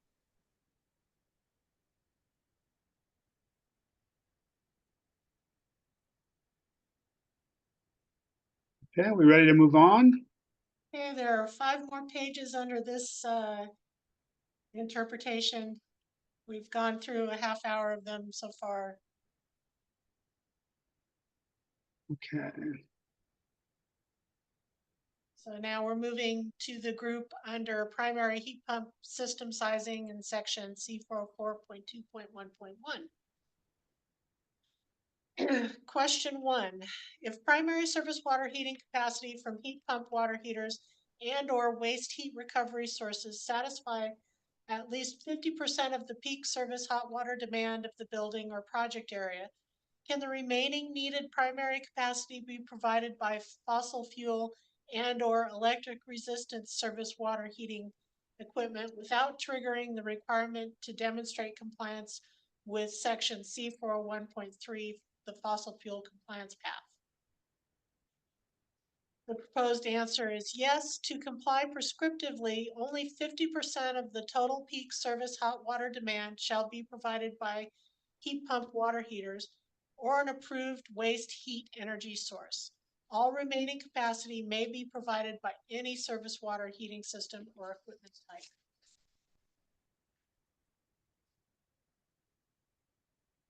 Okay, seeing no comments, let's keep going. Section C404.2.1.1 states that the primary heat pump service water heating system shall be sized to deliver no less than 50% of the calculated demand for surface hot water production during the peak demand period. Demand shall be calculated using the equipment manufacturer's selection criteria or another approved methodology. Rated output capacity of surface water heating equipment includes the gallons per hour production rate for first hour delivery. The capacity of fossil fuel fired surface water heating equipment is based on BTU per hour output, and electric resistance equipment is based on kilowatt output, both exclusive of storage. For heat pump water heaters, the rated output capacity is based on the combination of compressor BTU per hour output and storage. For the 50% threshold calculation, is the capacity to be used in this calculation based on the summed output capacity of all proposed primary surface water heating systems, inclusive of integral and or external storage? The proposed answer is yes. Including integral and external storage equalizes how the different surface water heating system types deliver service hot water capacity. Okay, any comments or questions on this?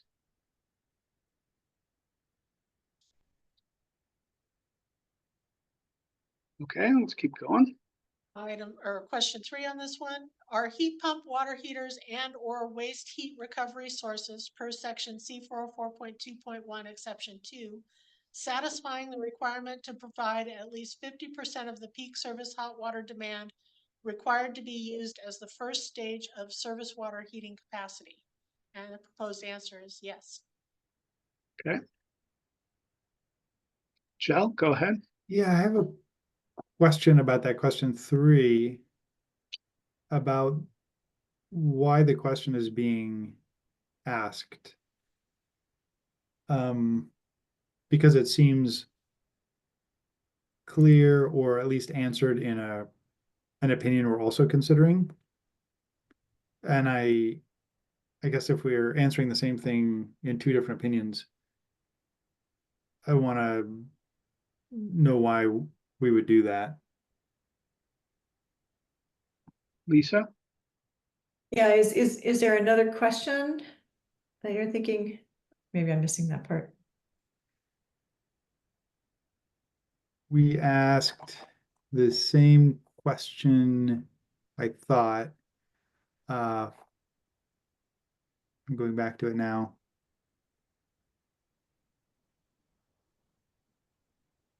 I think, Yeah. go ahead, I'm sorry. Yeah, I think it was question 3 was a more detailed question on I think the very same subject, but maybe there's a subtlety I'm missing. Yeah, we're kind of talking about 2 different things, because there's this capacity criteria, and sizing criteria that says, 50% of the capacity must be provided by heat pump water heater, and the other 50% can be provided with any other equipment type. That the question that we just read, I think it was 7, it's talking about controls and staging of capacity.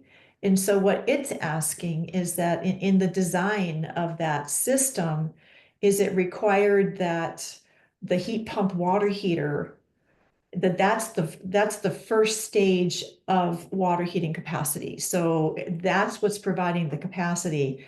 And then the remaining 50%, that would kick on when it's needed. And it could be that you need the 100% all the time, but this is a matter of which system provides service water heating capacity first. So it's a control question. Ben? Yeah, and I'm curious where you might have been running into this, Lisa, as kind of my understanding when looking at the equipment is that you're really, if you were not using the heat pump as your first stage of water heating, you're likely not going to achieve the listed efficiency that you would be looking for to comply with the table in 404.2. So I'm curious if there's a reason why someone would potentially not, or if the question really needs to get asked in this case, because I don't think there's, if they were not using it as the first stage of heating, you would still need to meet the efficiency requirements as part of the code. So I'm curious on if there's a design case where this would not be the approach. Thanks. Sure. I'll attempt to answer it. There's perhaps someone else on the working group might be able to answer it better, but I'll give it a whirl. Say the design is 2 sources of service water heating capacity. They're going to install a heat pump water heater and a gas-fired water heater. And so the heat pump water heater satisfies the first 50%, or it satisfies 50% of the capacity. And then the gas water heater, that satisfies the remaining 50%. The question is, which piece of equipment turns on first? So which one is going to be providing capacity, during off-peak and all that? And we don't see anything in the language that says that the heat pump water heater has to be the piece of equipment it kicks on first, that it could be the gas-fired water heater. And so we're just looking for some clarification on that scenario. And yes, we have heard of designs that we're proposing to do something like that. Interesting. Okay. Yeah, and I guess I would just say, like Lisa said, I don't think it's explicitly indicated in the code currently language on the staging approach. So I'm wondering if, as the council can, or committee can, take a position on it without the code language there to back it up. Joe? Yeah, okay. So I had misread the question, which is why I had a question about it. So forgive me for that. I think it was certainly the intent that the first stage would be the more efficient system. That was the stated intent of having heat pump water heaters, was that they're more efficient than gas or electric resistant. So that's why they'd be the first 50%. So I think based on the discussion in the tag, this answer makes sense. Well, I also would add, as a council, the 50% number for the non-heat pump water heater was a council discussion as well as a late stage amendment. So I'm comfortable with this making this interpretation.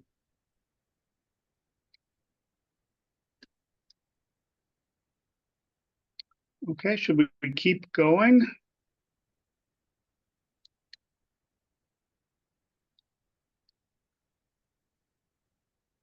The third group is on efficiency. Question 1, table C404.2 footnote I states that there are no minimum efficiency requirements for electric heat pump water heaters greater than 12 kilowatts or for gas heat pump water heaters. Do gas heat pump water heaters fall within the category of fossil fuel service water heating equipment? Proposed answer is yes. Gas heat pump water heaters are to be included in the project calculations and documentation as a fossil fuel service water heater equipment type.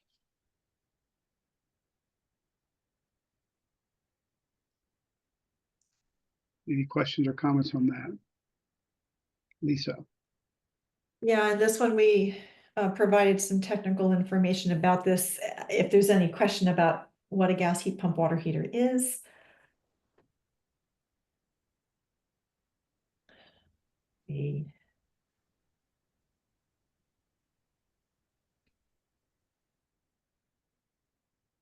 I'm trying to remember which question it was. I think it was near the bottom.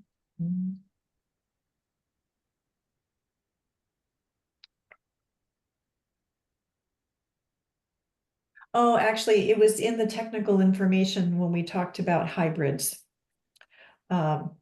Where I think, sorry, what I'm seeing here is a, let's see, where is that question?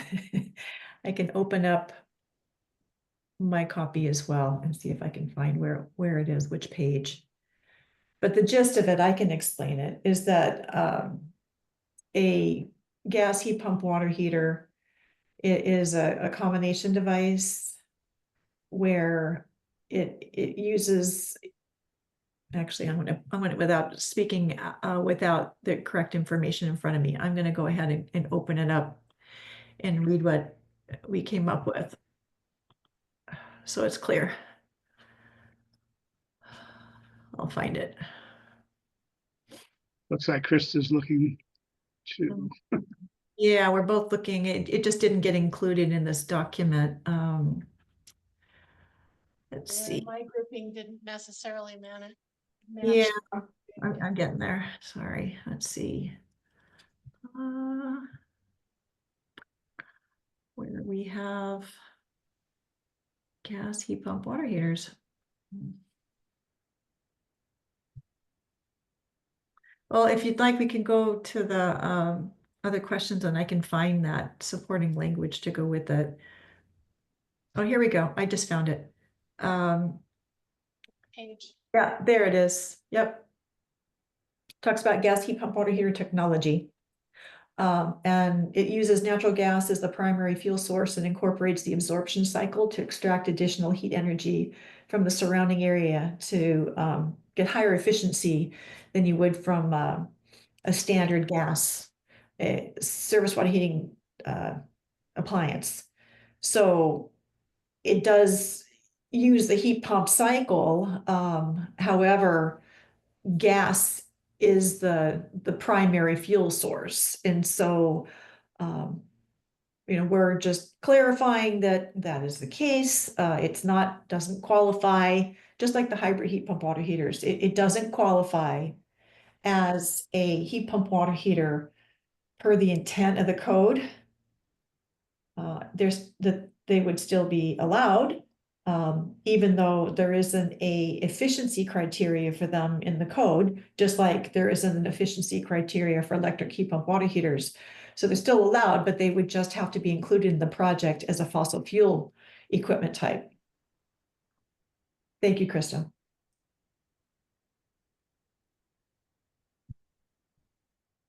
Michelle, go ahead. Yeah, what I recall from the discussions in the tag when we talked about gas heat pump water heaters, because we spent a good deal of time on them, I think the equipment efficiency was in the 1.1 to 1.2 coefficient of performance range, whereas heat pumps might be in the 2 to 3 to 4 to 5 range. So they're a lot less efficient. Even though they're heat pumps, they use some heat pump technology. They're a lot less efficient than what we would consider a normal electric heat pump. Okay, thank you. Lisa, do you have further comments on this? Yeah, just one, as a side note to this, why would a project choose to use a gas heat pump water heater? If their primary energy source that they have, say they've got a fuel-fired boiler, an existing fuel-fired boiler, and they would like to replace it. This could be a bridge technology that, where if they were to bring in a heat pump water heater, they may not have the service entrance capacity to be able to bring in a heat pump. They might have to upsize their service entrance to do that, but this type of equipment might kind of bridge the gap. So it would be a way to perhaps get a little bit better efficiency than if they just replaced it like for like. But they would still have to count it as a fossil fuel appliance type. Thank you. That's helpful. Next question. What equipment efficiency documentation is required for gas heat pump water heaters? Proposed answer is section C403.3.2 states that if no certification program exists for an equipment type, the equipment efficiency rating shall be supported by data furnished by the manufacturer. Okay. Lisa, you want to comment on that?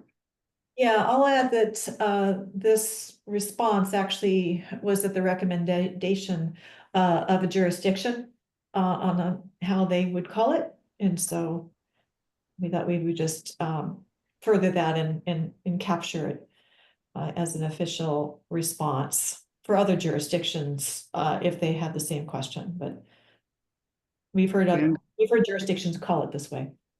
Great. Go ahead, Ben.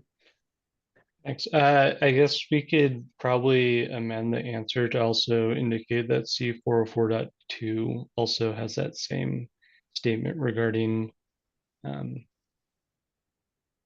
no certification program exists. You can have data furnished by the manufacturer as well.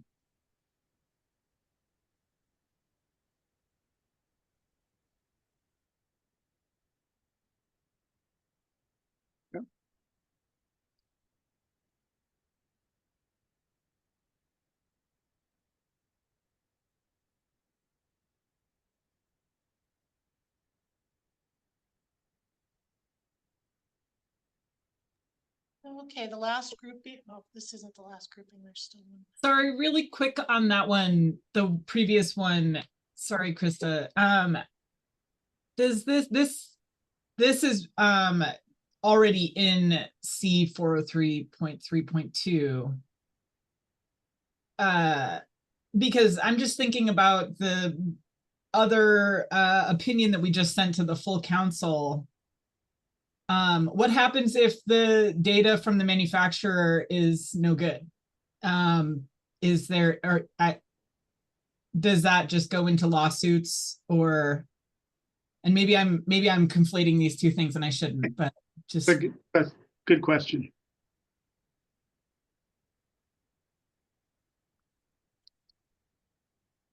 I think the question was to Krista and how we've handled that, but Shelley, you may have comments as well. Yeah, and talking about this at the tag, I mean, I'll defer to Chris on almost any subject in the code world, but in the discussions in the tag, these types of the gas heat pump water heaters were being tested by a third party, and the manufacturer was using that data. And you'd have a lot of very unhappy customers if they were cooking the books on their data.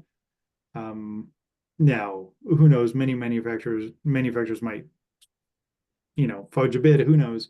But or maybe get tests that are sympathetic to their product. But my understanding is that there's rigorous third parties that are testing these, and that it's not going to be wildly off. But I guess who knows what happens in the real world out there. caveat emptor. Krista, do you have any feedback or comment? No, this would be mostly something seen at the local jurisdiction level and not something that would come in front of us. Okay. What also I'm getting from your comment, Shell, is that the insulation tech issue we talked about before is more the exception to the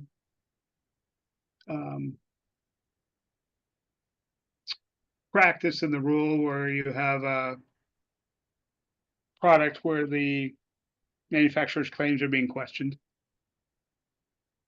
Is that a fair characterization? Yeah, yeah, I would guess that a gas heat pump water heater that has been tested by a third party and has an efficiency rating on it is probably not far off. It's probably within, reasonably close.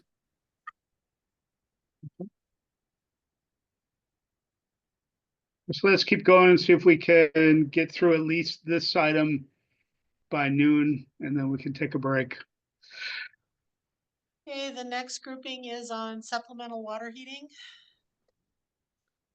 First question, per section C404.2.1.4, supplemental heating capacity is permitted to be used for temperature maintenance, defrost or compressor coils, freeze protection, and for backup capacity during low ambient temperature conditions or in the event of equipment failure.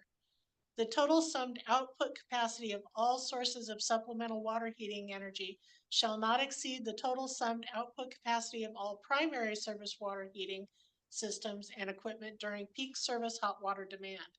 Does the total summed output capacity for supplemental water heating energy include the proposed capacities for all permitted uses combined? And the proposed answer is yes.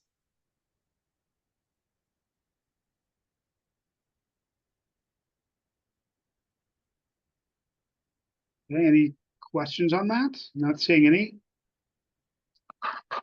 Question 2, for the purposes of determining the supplemental heating output capacity allowance, does this calculation include the output capacities during peak service hot water demand of all sources of service hot water energy, including sources that comply with exceptions to section C404.2.1?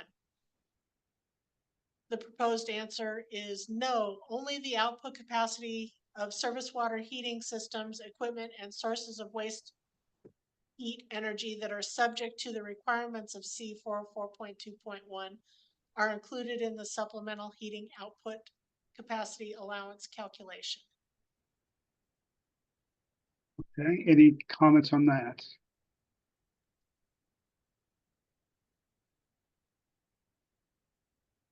Lisa, go ahead. Yeah, the final explanation on this particular question. We've had some folks ask about this. And so, like in the case where, 30% of it, you could take exception to it. One of the exceptions applies, you only have to meet all the criteria, the requirements for 70% of your capacity. Does that mean that your allowed supplemental heating capacity is only based on that 70%? Our read it is that is the case, mainly because if a certain percentage of the capacity, say it's that 30%, if it meets an exception, then these limitations don't apply to that percentage.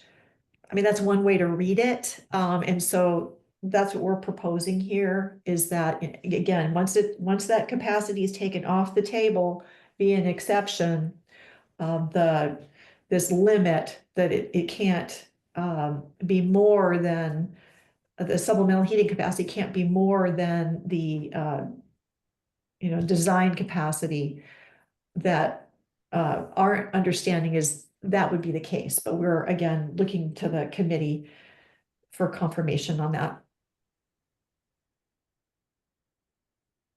Thank you. Any comments or questions on that, Ben? Go ahead. Yeah, I would agree with that assessment. And I think, like you've kind of outlined, Lisa, if you're taking some amount of your overall system capacity off the table with one of the exceptions, then your kind of system size that you're considering for the heat pump water heating system is shrinking, and thus your supplemental system would shrink as well. Yeah, thank you.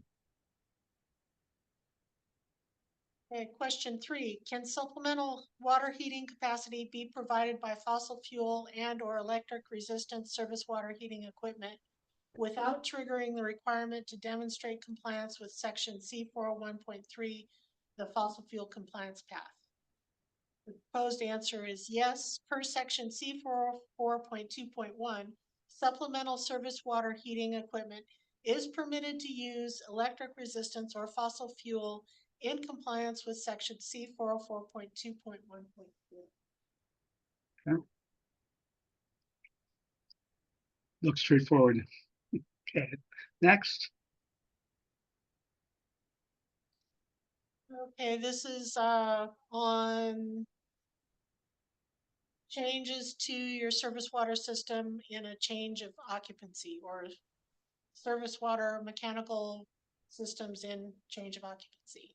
Question 1, section C505.4.4 states that all new and existing service water heating systems and equipment that serves the new service water heating needs of the alteration shall comply with section C404, C408.3, C501.6, and C506.1.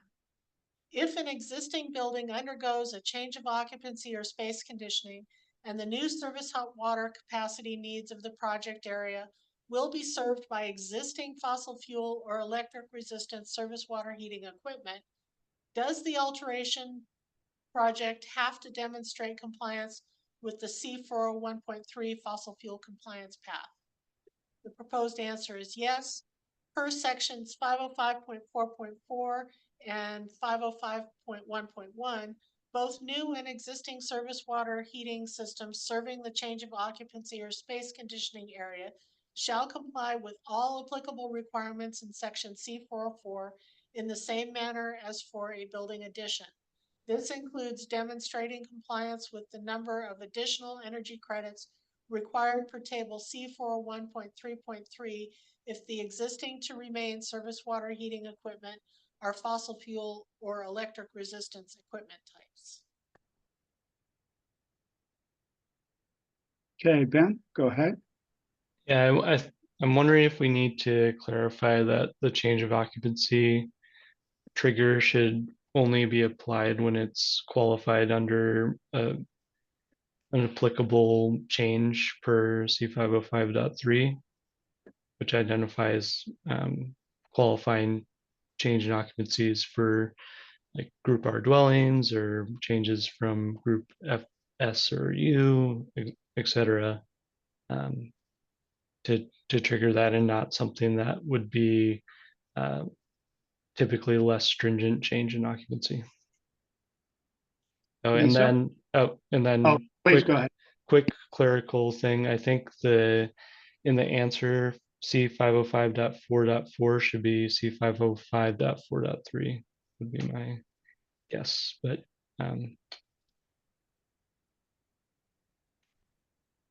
Okay, Lisa? Yeah, thanks, Ben. That would be helpful because we deal with that question all the time. What is a change of occupancy? And in the energy code, it's a very narrowly defined scope. So that would be helpful.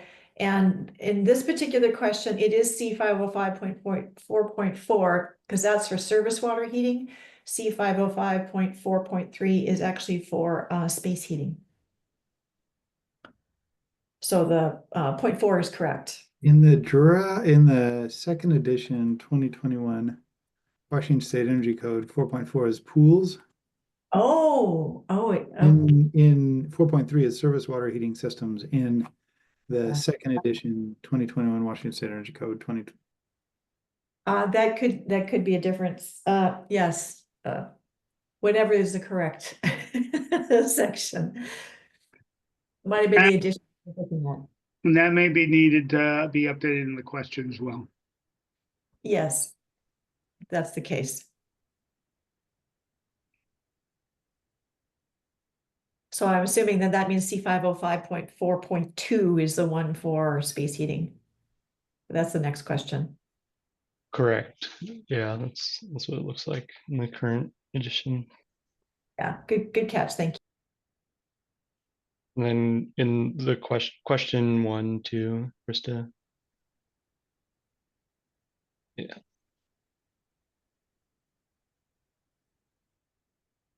Okay, Shell, go ahead. I guess Ben brought up the change of occupancy criteria. And I'm wondering if we should include that in the answer.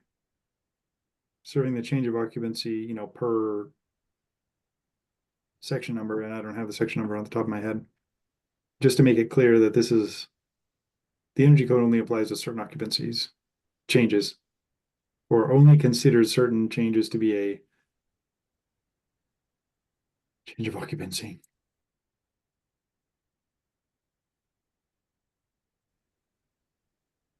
C505 or C506? Yeah, I think it's the definition is, I'm gonna go look at the WAC to make sure. I think it's C505.2, but let me go check. I think 505.2 is space conditioning and 505.3 is change in occupancy. Yeah. Yeah, that's correct. Thank you. So I think we'd put that after both. Yeah.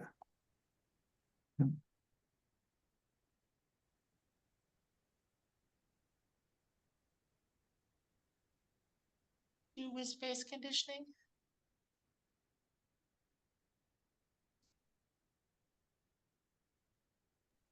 Yeah, I think that's correct.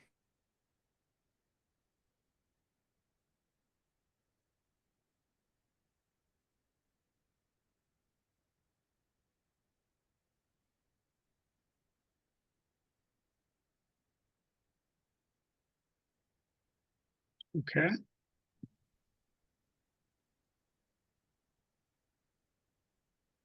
And I'll add at this point that this question number 2 is essentially an identical question. It's just clarifying the same detail for space conditioning.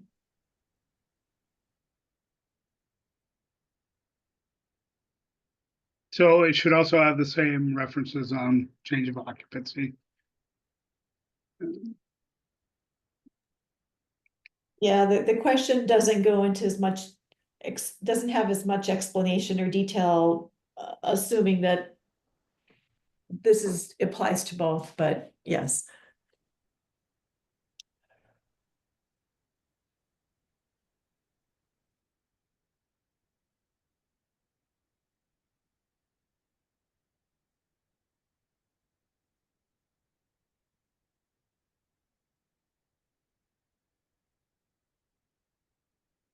Okay.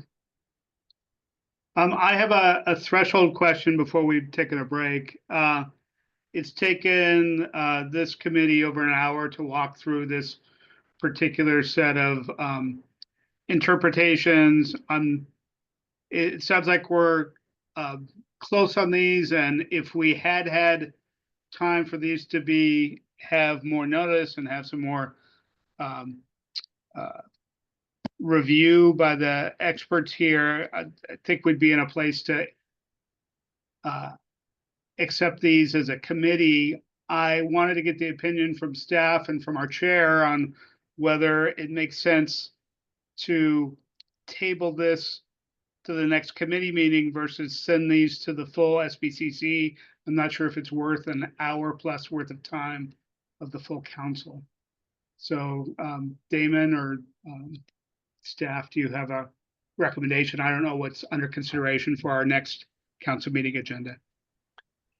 You know, it seems like you guys did a good job fully vetting these. I don't know that it needs to go to full council.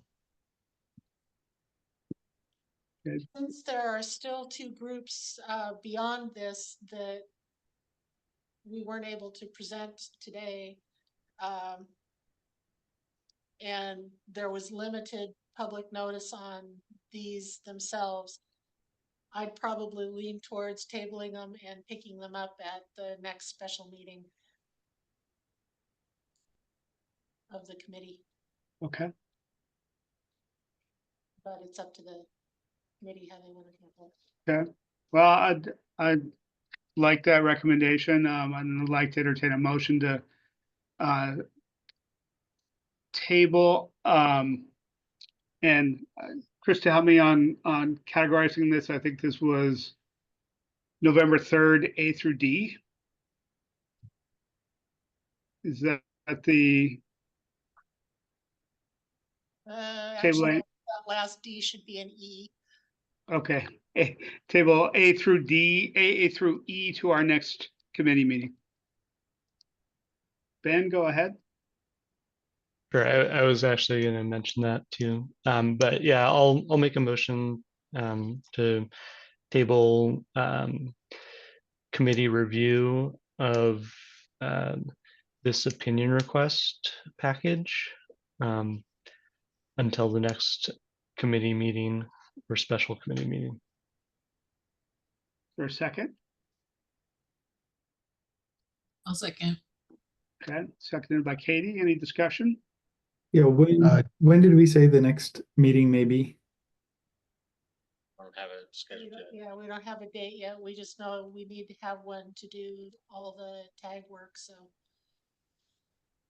It'll be Early December, yeah, before Christmas, ideally. next month. Okay. I do want to be sensitive to the time for training and for getting an answer to this. So I guess I want to make sure that this doesn't get kicked too far down the road. Yeah, I think staff could take that into account, but I also think this is something we could, given the discussion right now, could take action of with a limited amount of time on the agenda versus what it would take to get the full council up to speed on this. So, Lisa, go ahead. Thank you. Thank you so much for going through all this. You know, we got a lot of good feedback on this. We are hoping to do a training this year because we have funding to do so. And so that's just one thing to take into consideration.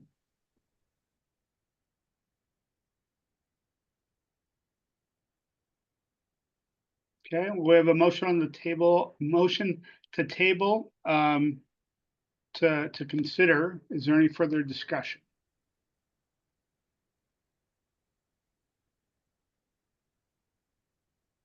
Okay, all in favor signify by saying aye. Aye. Aye. Aye. Any opposed? The motion passes. Okay, I'd like to have a recess. We've got one more item on our business on reviewing the integrated 2024 commercial code. Let's reconvene at 12:25.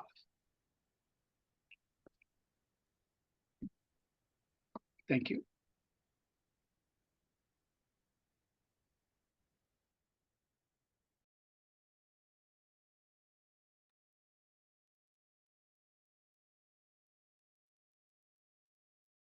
Vote on.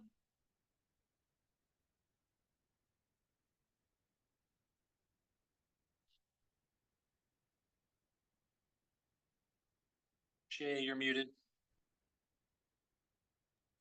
Thank you. We're back after a brief recess. I believe our next item on the agenda is a review of the Commercial Energy Code integrated draft tag recommendations.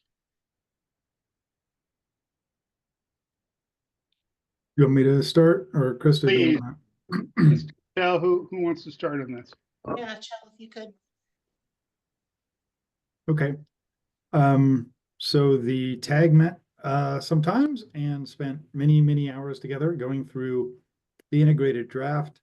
Krista prepared the integrated draft for us, which is where we take the Washington State Energy Code 2021 commercial and add in provisions from the 2024 IECC that are more stringent or I guess better maybe in some ways or more clear or whatever, and put those as red line items into the 2021 Washington State Energy Code Commercial as a draft to be able to accept code proposals on.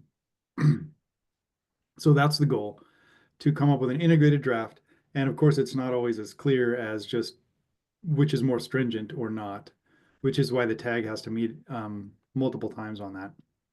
So Krista prepared the draft for that, and then the tag went through the integrated draft line by line and looked at where the 2024 IECC was more stringent or had better language, and accepted many things, discussed and debated many things, and I'll go through a couple of outcomes. So a bunch of work groups were formed. These were unofficial tag groups of volunteers who were interested in working on a particular section, like lighting power density or the fossil fuel path math equations and other areas. There were, I don't know, maybe 7 or 6 or so work groups that formed and then reported back based on what members agreed on, and then that was discussed and debated by the entire tag. A lot of issues were unresolved by those. The fossil fuel equation ones were unresolved. These would require a code proposal. The only thing the tag could do here was either accept 2024 IECC language or continue with the 2021 Washington State Energy Code language.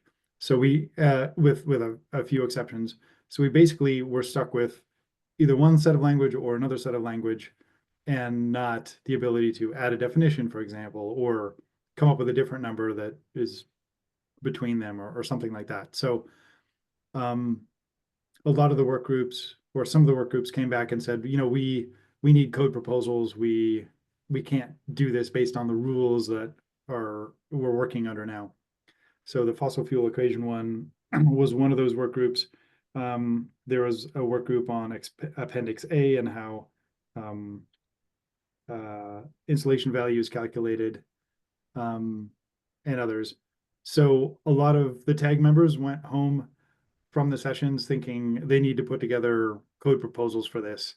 And one task that I took on was going through all the meetings, which I have not done yet, listening to all of them and coming up with the code proposals that were asked for, so that I can send those to Krista and she can send them out to the tag and say, hey, can people please work on these, and maybe even get some assignments of who's doing what.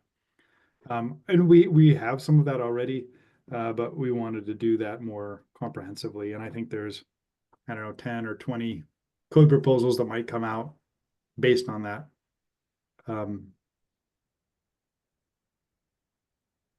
Damon, do you have just a quick question, Chell, did you also go through all existing Washington amendments to see if any should be sunsetted or clarified? Isn't that part of the process in the beginning as well? That's not part of the process that I'm aware of. Just sorry to interrupt. It is kind of the process, because as I'm looking at the new ICC language and comparing it to our existing language, if the ICC language is better or more stringent, then it replaces our current Washington State language. So okay, that's part of the process. I know that other tags had done that as one of their defined steps. That's why I asked the question. Okay, thank you. Patrick, go ahead. Yes, I have a related question. This is my first time going through the initial start of a energy code cycle, and I was trying to understand the nature of the integrated draft, and I was looking at the WAC because I was used to the other codes that provide the existing state amendments report and the significant changes report, and it looks like that WAC that comes from WAC 5104020, and it says that the committees have to transmit to the council separate reports for the significant changes, the existing amendments, and then all the committee proposed amendments. And I'm just wondering how that relates to the integrated draft filling that those 3 separate report requirements.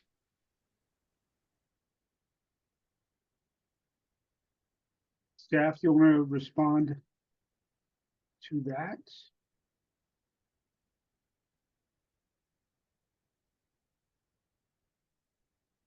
Well, the integrated draft itself is pretty much the report on existing amendments, mainly because for the energy codes, the entire code is pretty much an existing state amendment. Right And now, Chris- we don't have drafted up a specific substantive changes. Going through, I don't recall there being many changes within the code that were that substantive. I believe Chell might have some information on that. And since we just finished this up on the 25th, I haven't drafted up a report yet. Was hoping to have something completed by the council meeting next week or before the council meeting next week to present with the integrated draft. Okay. Yeah, and to your question, Chris, I don't remember any changes being, groundbreaking or substantive. I'd have to think back, but that will probably, I guess I can think on it a bit, but between now and the council meeting. I wasn't totally done with my report, but I figured I'd take questions. The next steps, so the integrated draft is, the idea is it's the base code from which code proposals will be sent out or accepted, and then the tag will consider those code proposals in due time after they're accepted and vote on them. So the typical process is now the integrated draft goes to the MVE committee or MVPE committee, and then it will go to the council, and the council will, or in a typical year, will put out the integrated draft for public comment. So ideally that would happen on the 17th next week. And then the staff would put out the acceptance of code proposals for, I don't know, 90 days. Is that, was that? Well, we would only do 60 days as the minimum. The 90 days was a kind of special consideration because we were late with the existing amendments and significant changes reports for the other group 1 codes. Okay, so is it expected to be 60 or 90? 60. 60, okay. So then it'd be put out for proposals for 60 days, and then the tag, and then the proposals come back to the council, and the council will then forward on those proposals to the tag, and then the tag would then begin considering all the proposals over 6 or 8 meetings, and then forward a package of proposals back to this committee, and then this committee would then send those proposals or some subset of those proposals back to the council, and then the council would put them out for CR 102 public comment, and the process would go on from there. So this is the first step of a long process. I guess that concludes my report. Shell, given the legislative direction of increasing efficiency with a particular goal by 2030, what is there a particular target or goal that the tag has in the energy efficiency increase this cycle? Yes, that's a really good question. So if you look at the report, and normally I would bring it up, but I don't have it immediately in front of me. There is a report that goes to the legislature every year, or that's prepared by the council, and then a letter goes, based on that, goes to the legislature every cycle. And that shows that the commercial energy code, there's basically 2 paths on that. One is to do an absolute, I think it's 8% reduction every cycle in relationship to the 2006 code, or I think it's 14% reduction from the previous code each cycle. I have those numbers within 1% or 2%, I think. And right now, the commercial energy code as of 2021 is nearly on track to meet the 2031 goals. So I would expect another 14% or so reduction would keep us near being on track for that. Thank you. Is there an action that the committee needs to take today, or is this a briefing on the process on what's coming through the tags? The action would be to forward the integrated draft to the council with a recommendation on any suggested changes the committee may have.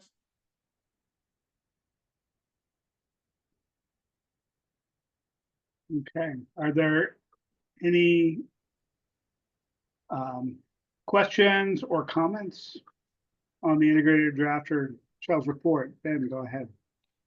Thanks. I guess just a general question.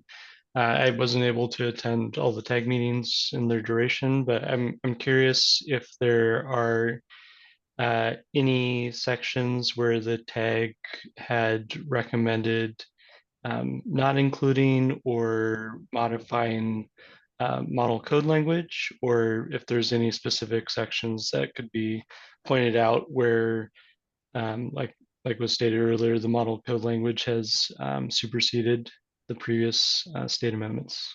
Thanks.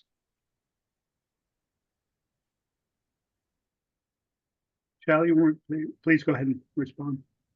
Yeah, you'd have to rewatch the meetings to see all that, because it's really a line by line thing. And in many cases, the Washington State Energy Code was more stringent than the 2024 commercial IECC. And there's a lot of debate and discussion about things within there. Definitions were added. It's 100 and some pages long, so there was discussions and 10 or 12 hours of discussion. So it's difficult to summarize, because there are a lot of little things, and I think, as Kristen mentioned, not that many big things that the tag actually took action on, because the big things will be code proposals. You'll notice throughout the document there are comments embedded and that are noted as resolved, and that is basically all the actions the tag took to change language or meld the ICC language with the current WSEC language. So you can see on this one, we added a new item 4 to the list.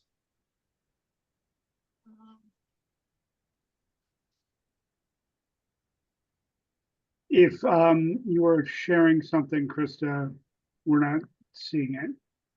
Sorry. My share went away.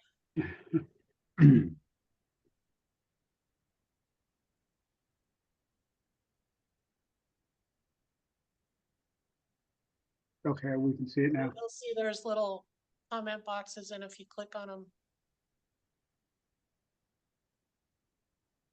that'll bring up the list of comments of the actions the tag took or did not take on particular items that are noted in the strike through underline language. Okay. And Kristen, go ahead, Dan. The Word document is not part of the files that are posted. It was a PDF.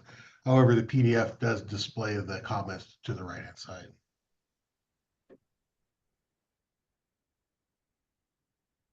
Okay. And Krista, as a clarification, you made a comment just a few minutes earlier that you intend to have a summary document when this comes before the council next week. Did I understand that correctly? summary of the significant or substantive changes. The only one that comes to mind at the moment is the threshold or on-site generation dropped from 10,000 square feet to 5,000 square feet based on the new requirements in the International Energy Conservation Code. Okay. Patrick, go ahead.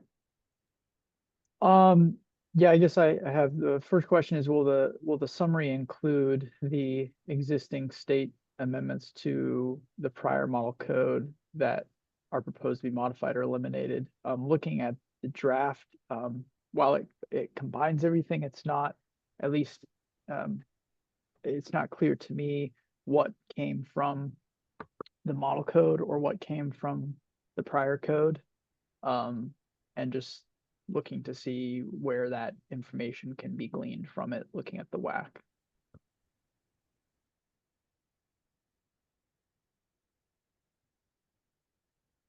So I'll go ahead. the process is comparing the existing Washington State Energy Code to the 2024 IECC. So it's not separated out in the integrated draft. The prior amendments from the 2021 IECC to the current Washington State Energy Code commercial. So that's not been part of the process. I've been involved. This is my second cycle. And for the energy, for some of the other tags, I think they go about a different process because there's fewer Washington state modifications. But my understanding is the energy code, the process has been, since we have lots of amendments to the Washington State Energy Code, to begin with the Washington State Energy Code and add in any upgrades from the 2024 IECC. So any strike through underlines that you see in here are items that are being brought forward from the 2024 International Energy Conservation Code, although in some cases those changes are modified somewhat to match existing energy code, Washington State Energy Code language in either the same section or a later section.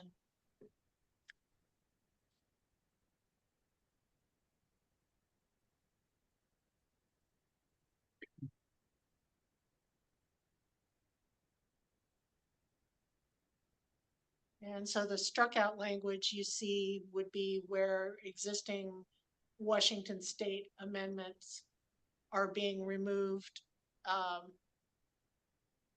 and replaced with the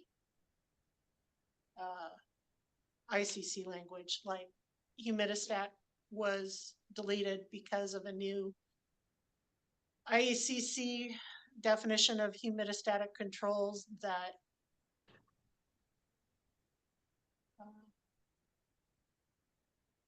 was similar enough to make our previous definition irrelevant.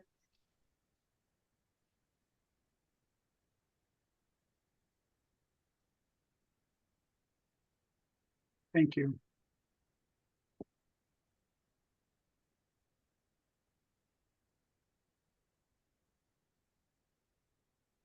So beyond what you have said in your summary, Chell, is there anything else you wanted to highlight as Chris is kind of scrolling through the track changes that are in our? Yeah, I'm going through the track changes as well, looking for like where I remember a lot of the discussion coming, and there was not a lot of discussion on about one of the things was adding some more detail on thermal bridging calculations. You know, C406 is more of a, you know, Washington State has a lot of amendments on that, so we didn't accept a lot of amendments from the IECC on that particular section.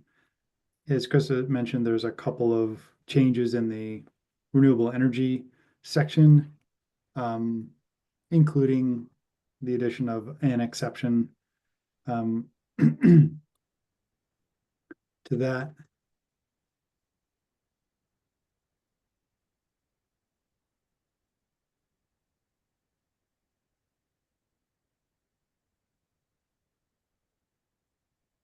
Just not a lot of, write home about it kind of changes.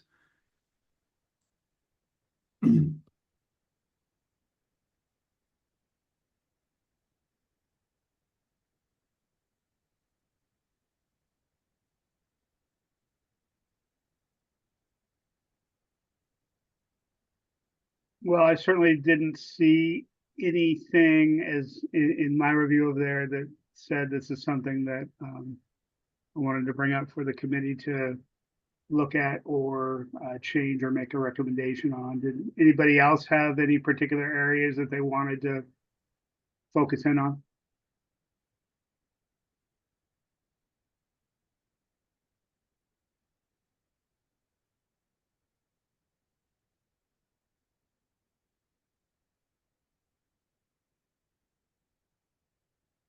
Well, I'm wondering if we're ready to make a motion to recommend adoption of the integrated draft to start the commercial energy code proposal process to the full state building code council. Well, I will make that motion.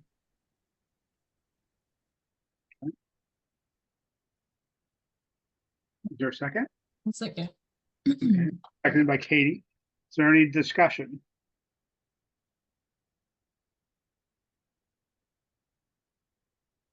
Seeing none, all in favor of recommending the integrated draft to the full council, signify by saying aye. Aye. Aye. Any opposed? Motion passes. Dustin and Krista, do we have any other business? Sure. Not I. Okay.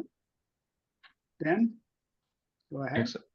Yeah, I wanted to one item that I'd like to bring forward from the last MVP tag meeting was that we had been reviewing code change proposals for the mechanical code, and the tag recommended bringing up one of the proposals to the committee to discuss. So this is proposal 24 GP1 106 regarding occupied standby controls for ventilation systems.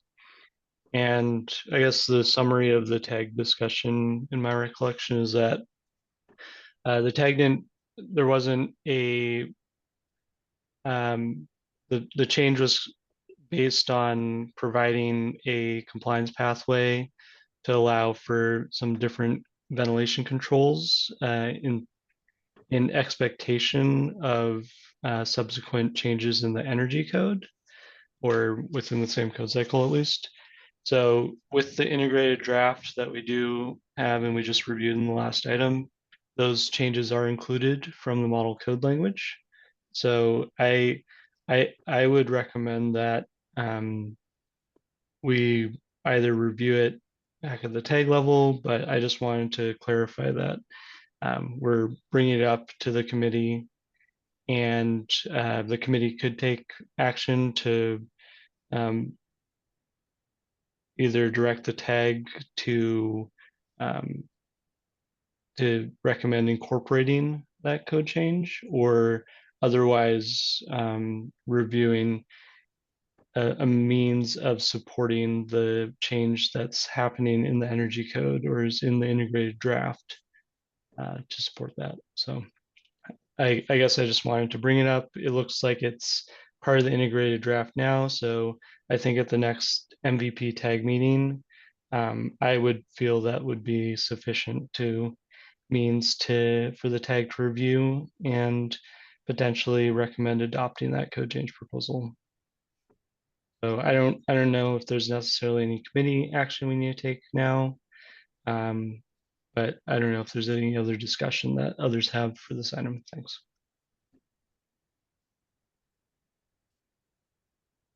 Any other discussion on the item that Ben has brought up?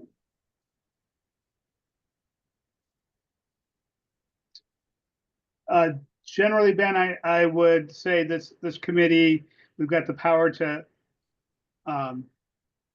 approve interpretations, and then we make recommendations to the full council. I don't know that this committee could delegate things back to your tag.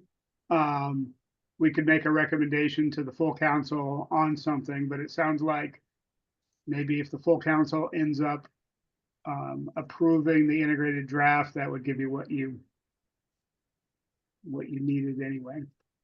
Okay, that makes sense, and I can reiterate this during the council meeting next week if needed. Okay.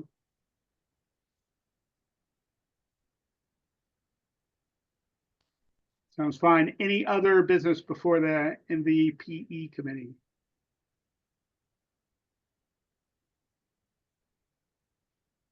Okay. Seeing none, thank you all for the time and the robust discussion of a lot of technical details. Staff will be reaching out around scheduling another meeting, and please respond quickly with your availability. Dustin or Kristen, do you have anything else? No, sir. Okay, thank you. We've reached the end of our agenda, so we are adjourned. Happy Friday, everybody. Have a good weekend.